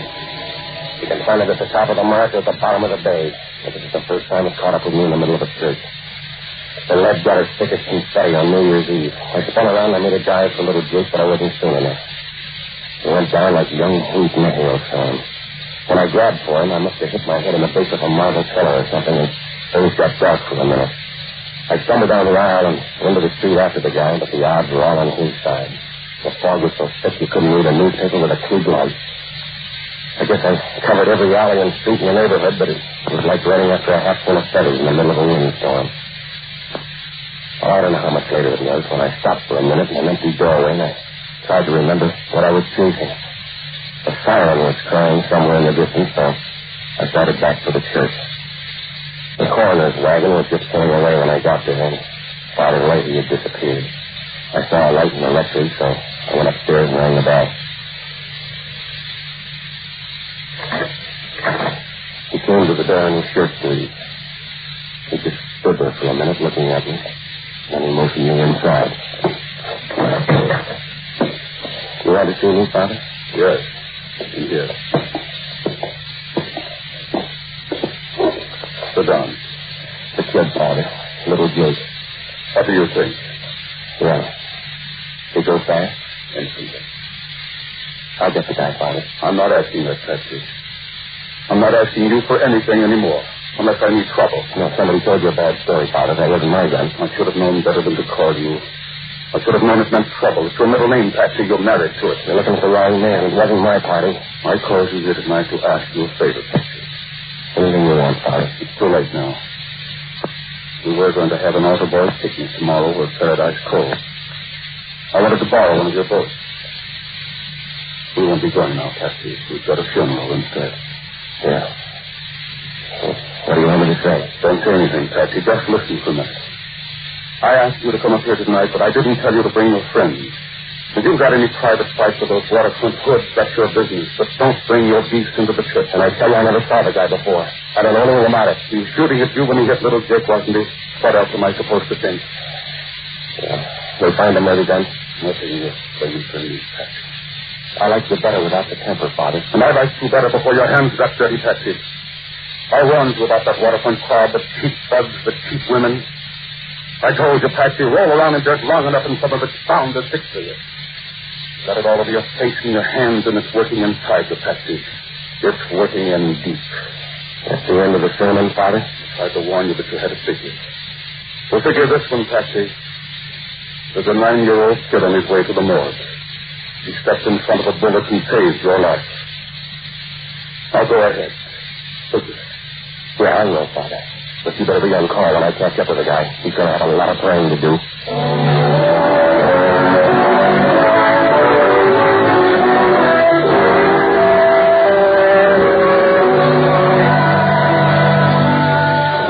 When I left Father Leahy, I checked in at the church for one more look around. A couple of red-faced Irish cops in uniform were wandering around the vestibule trying to look at home and chewing gum like mad to kill the beer on their breath. And over in one corner, half a dozen old women had their heads together, clucking like hens over a square egg. Outside of them, the place was deserted. I gave the court a quick rundown. A couple of hours over, where I figured the gunter must have passed, I picked up a matchbook. The ad on the front said match joint, Cicero, Illinois. And there was a phone number scrawled inside the cover. I was just about ready to toss it away when a bell rang, and I took a closer look. It was my phone number. I put the matchbook in my pocket, and I started home for the apartment. Maybe the cab wasn't going fast enough because halfway there, 3 years' stock of headache caught up with me and the steering started to jump. Oh, the cab driver was kind, though. When we got to my place, he offered to help me as far as the church for an extra $4 bits. By the time I made it to my front door, I was feeling lower than any man at an Irish wake. The reception committee didn't help much. They were short and dark, all three of them, with rows of loose, oily fat where their necks should have been, and Small pig eyes that squinted through the cigar smoke rolling out of wide nostrils and up their faces. Hiya, Novak. How do you feel? Lots better after you found the door. Hey, Jack. Novak don't like it. He'll cultivate a case. No, they don't build stomachs that strong. Very nice. It's easier that way. Now, look, Buster, I don't know who you three pigs are. Novak. Remember, be nice. Yeah, I remember. You West Coast punks are all alike, Novak. Couple of taps and you cry. Ain't that right, love? Maybe Novak's tired, fellas. Up him into a chair. Yeah, Novak. Sit down. Blood wants to say something. All right, then say it and get out of here. We want the gun, Novak. We want the papers that go with it. Sounds like a great puzzle. Sorry, I can't help with the answer. You better tell Rod, Novak. It's liable to get rough. All right. My gun's over there on the desk and the papers on the wall. Be nice, Novak. Just once more, Novak. Where's the gun and where's the papers? Look, I'll spell it for you. I don't know what you're talking about. All right. Jack, smack, get his arm. Yeah. All right, hold it there. Yeah. Okay, lad, there. This the way they do it in Cicero? Last time around, Novak, the gun and the papers, where are they? I don't know. The gun, Novak. The papers. No use for us. We lost them. All right. It's a big floor. Let him find his own way back.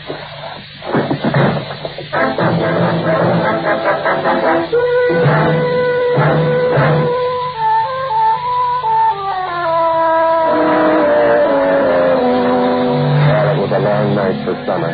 When I woke up, the sun was bleeding through a rip in the blinds, and there was a funny smell in the room.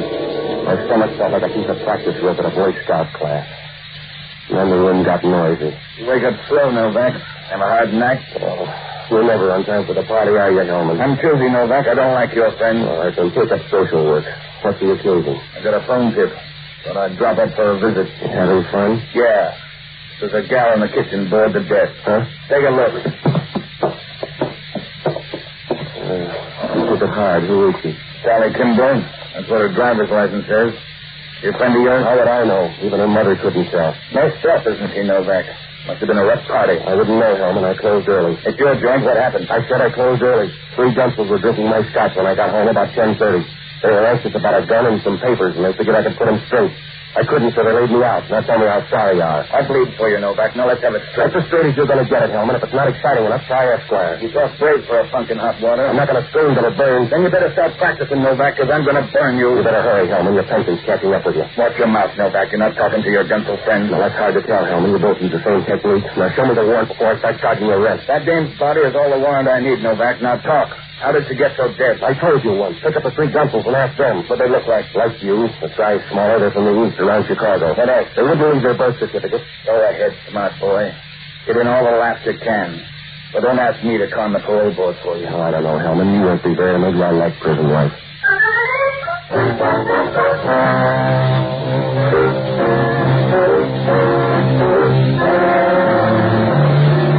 When you're knee-deep in the rain and your boots spring a leak, you might as well throw them away and take your chances barefoot.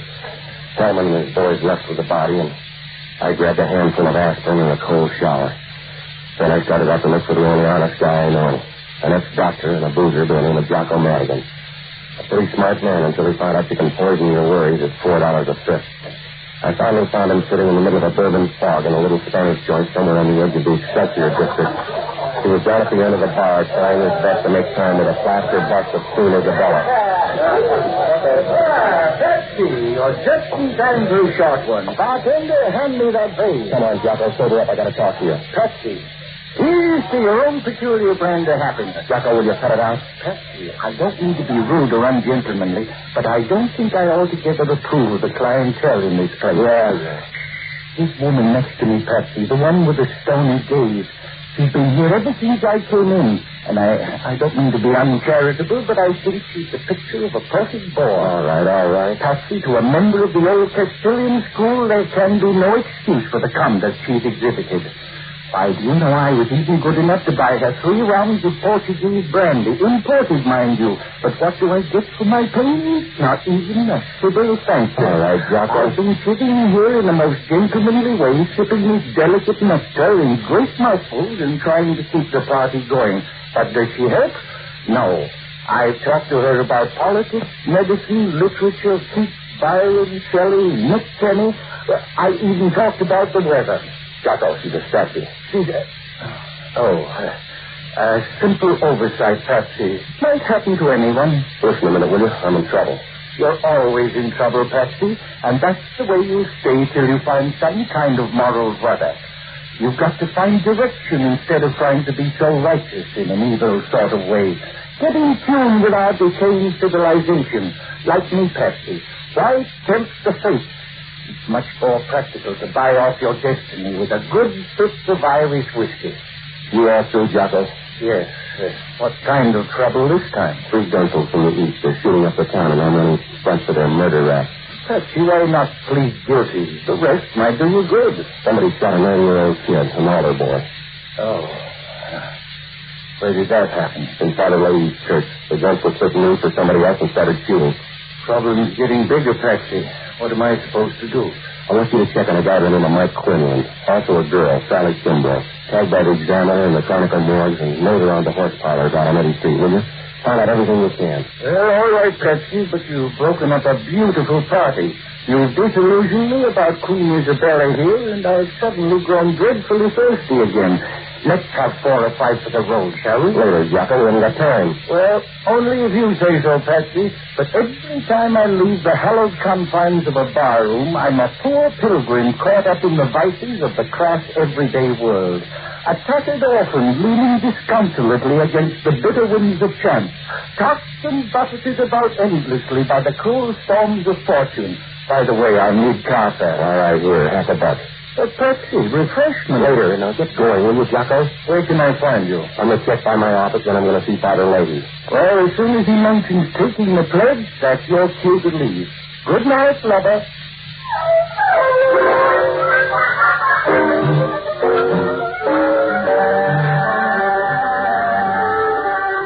When I left Jocko, I caught a cab downtown, and on the way, I started hunting for just a piece of the answer. But all I got was questions.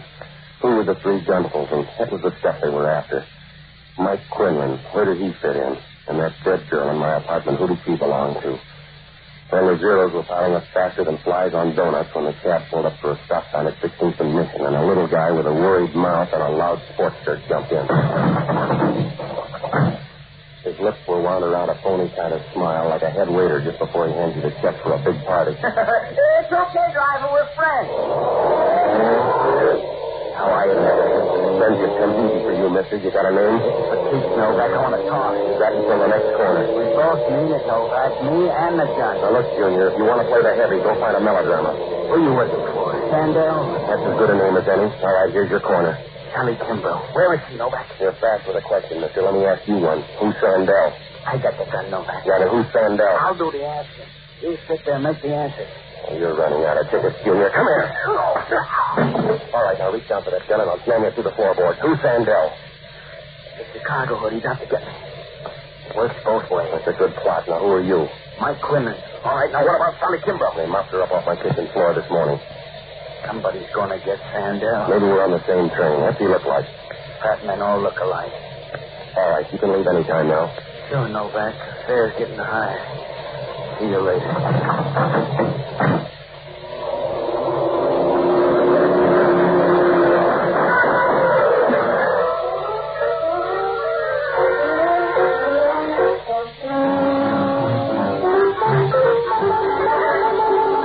Went faster than a Mexican divorce. The black sedan pounded by on all 12, and Quinlan folded up like a playpen in a high wind. We tried to follow the car, but it would have been easier to win the Kentucky Derby on a pogo stick. So I went back to the corner where Quinlan was still hugging the cement. He was draped over the curb like a tired carpet, and if his suit was a brighter yellow, he could have passed for a loading zone. Hellman was there with all his relatives in uniform, so I told the cabbie to drive on. I just couldn't seem to shake the picture of little Jake when he went quiet in that shirt. Well, when I got close to a phone, I paid off the cabbie and I put in a call to Jocko. I called Newton at the examiner morgue, and he said that Jocko had just left, so I called Breen. I asked for the guy who was drinking a cheapest whiskey in the tallest glass. Council Madigan speaking. This is Novak. How'd you make out? Let me tell you about these massive newspaper men down here. Men of high birth patches, true breeding. They like shots almost as much as I do. What'd you find out about Quinlan? My Eddie Street informant tagged him as an ex-convict.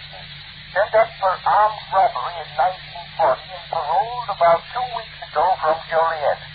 Quinlan had a few dealings with a man named Lud Sandell. From what I can gather, Quinlan's supposed to have taken the rap with Sandell and his brother. What else?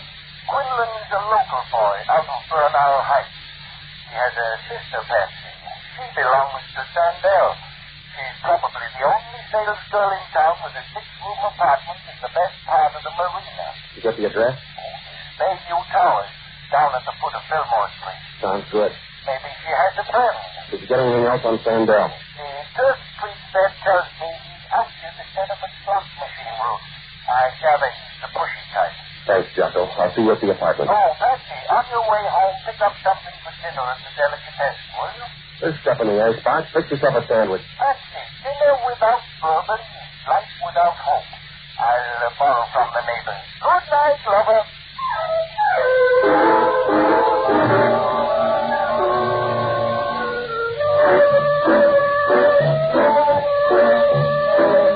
When I hung up, I caught a D car out on Van Ness Avenue, and I headed down into the marina. The answer box was still stuck with questions, and little Jake Stiller held a 4-lap lead, but at least the field was getting thin. I figured it was 1 out of 3. Sandell or either one of his gunsels, but which one? So when I got down to the foot of Fillmore Street, the fog was thicker than ankles at a fat ladies' convention, and the foghorns out beyond Yacht Harbor started on overtime. The Bayview Towers was one of those swanky, new-looking places that gets old in a hurry. It saw lots of brass and brunettes during the war, but now the only uniform left belonged to the doorman. I found Quinlan's sister in the penthouse apartment. And as she opened the door, she felt like Clyde Beatty with a broken chair. Her laundry pajamas were managed with a good butler. They came in and went out at the right places, and they stayed close to the job. I felt like the foot boy after somebody blew out his candle. Oh, talent on the loose. Want to come on? Yeah, it's first time. My name's Novak. I got some news for you. I'm Bobby Quinlan. Look what's so fast. I'm looking for answers, lady. If you want a companion, advertise. Your brother's dead. Sandell shot him. Morris, it's a big imagination, Mr. Novak. Add him to the lot. Here. Look, I got proof in my pocket, baby. You want the rest of this cart now? That's similar, Novak. It's going to get worse with your brother gone. Take a look at the paper. Look. Yeah, you've been practicing. Look at him. Patsy, I can feel your heart pounding. Now, let's quiet down and talk murder, shall we? Patsy, you're hurting. You're hurting me. Where's Sandell? Please, Patsy. Where's Sandell? Where is he? In my arm, you'll break it. Tear it off and throw it away. Now, where's Sandell? I don't know. I swear I don't. He killed your brother. He shot him down on the street. Oh, he's dead, Novak. All right, if you won't believe me, take a look at this chronicle. Right there on the front page. You're lying, Novak. Look at it.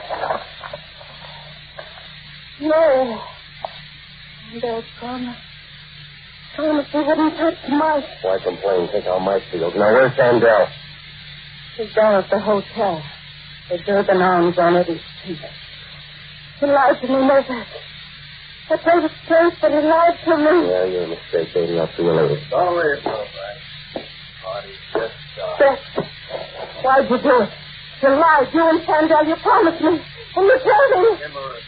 Somebody had to go. Like that altar boy, huh? Got it once, Novak. It's tough for the second time. There's no second time, Jack. All right, sweetheart. Now take him back. Yeah. You finished even, baby. Promise me. I've been wrong. You and Sandell. It's so much.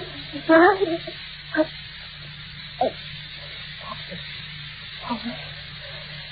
Hold me back. Sorry, baby. You make this trip alone.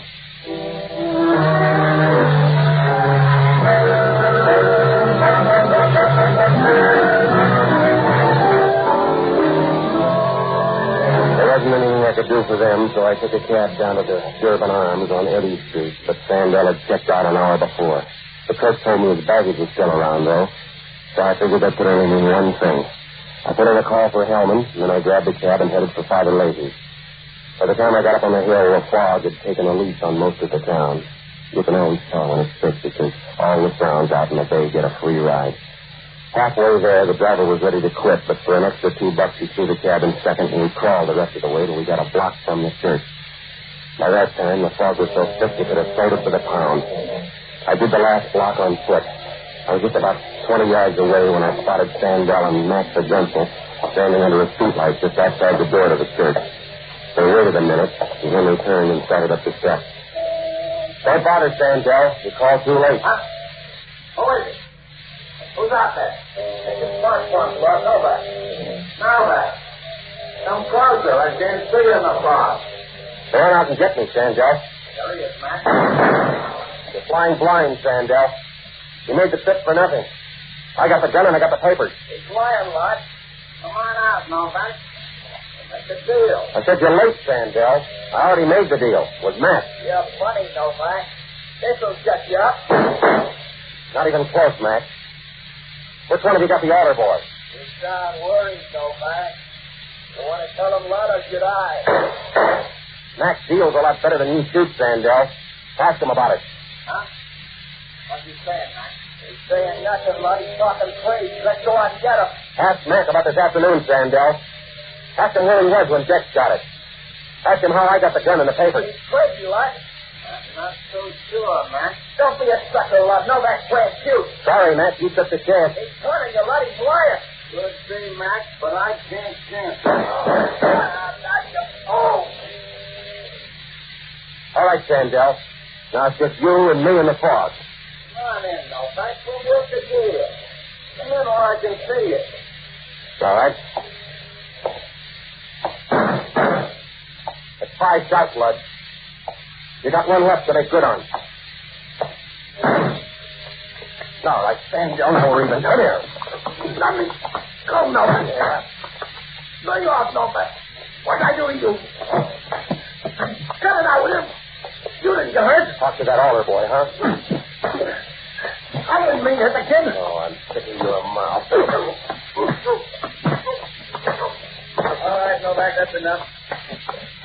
Novak, I said that's enough. Yeah. Let go of him. This Sandell? Yeah. A few minutes ago, we could have booked him for murder. You can have him now, Hellman. Saved the state some money, Novak. Next program. That's you, Patsy?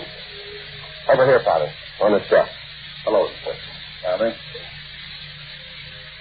Just the man, Patsy. Yeah, Father, that's him. I'll pray for him, Patsy. Why waste it, Father? He wasn't worth it. They said the same thing about 2 men on a hill in Calgary.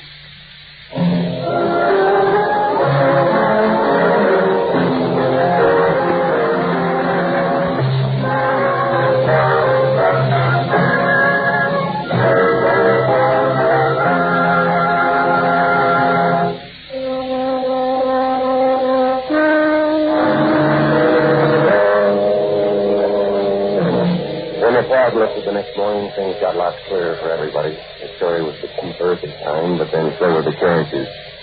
After Mike Quinlan joined up with Sandell and his boys back in 1940, they pulled a bank job in Chicago. And instead of cutting in Mike on the case, Sandell framed him to hit the rap for the 3 of them.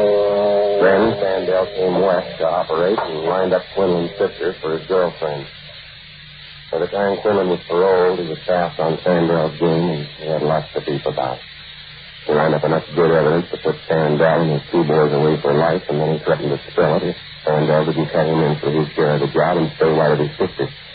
Sandell wasn't generous and he wasn't genteel, so he played along with his penny cheek and his gun in his pocket. When the time came to swap money for evidence, Quinlan took the church for a trading ground that his equity hid in the box of the evidence. That's where we finally found it. The deal was all set to go when something scared Quinlan off, and Sandell came in, mistaking me for Quinlan, his quick little Jake. Sandell's boys tried to get at Quinlan through his girl, Sally Kimbrough, and when she wouldn't spill, they killed her and planted the body in my apartment to take care of the opposition. Now,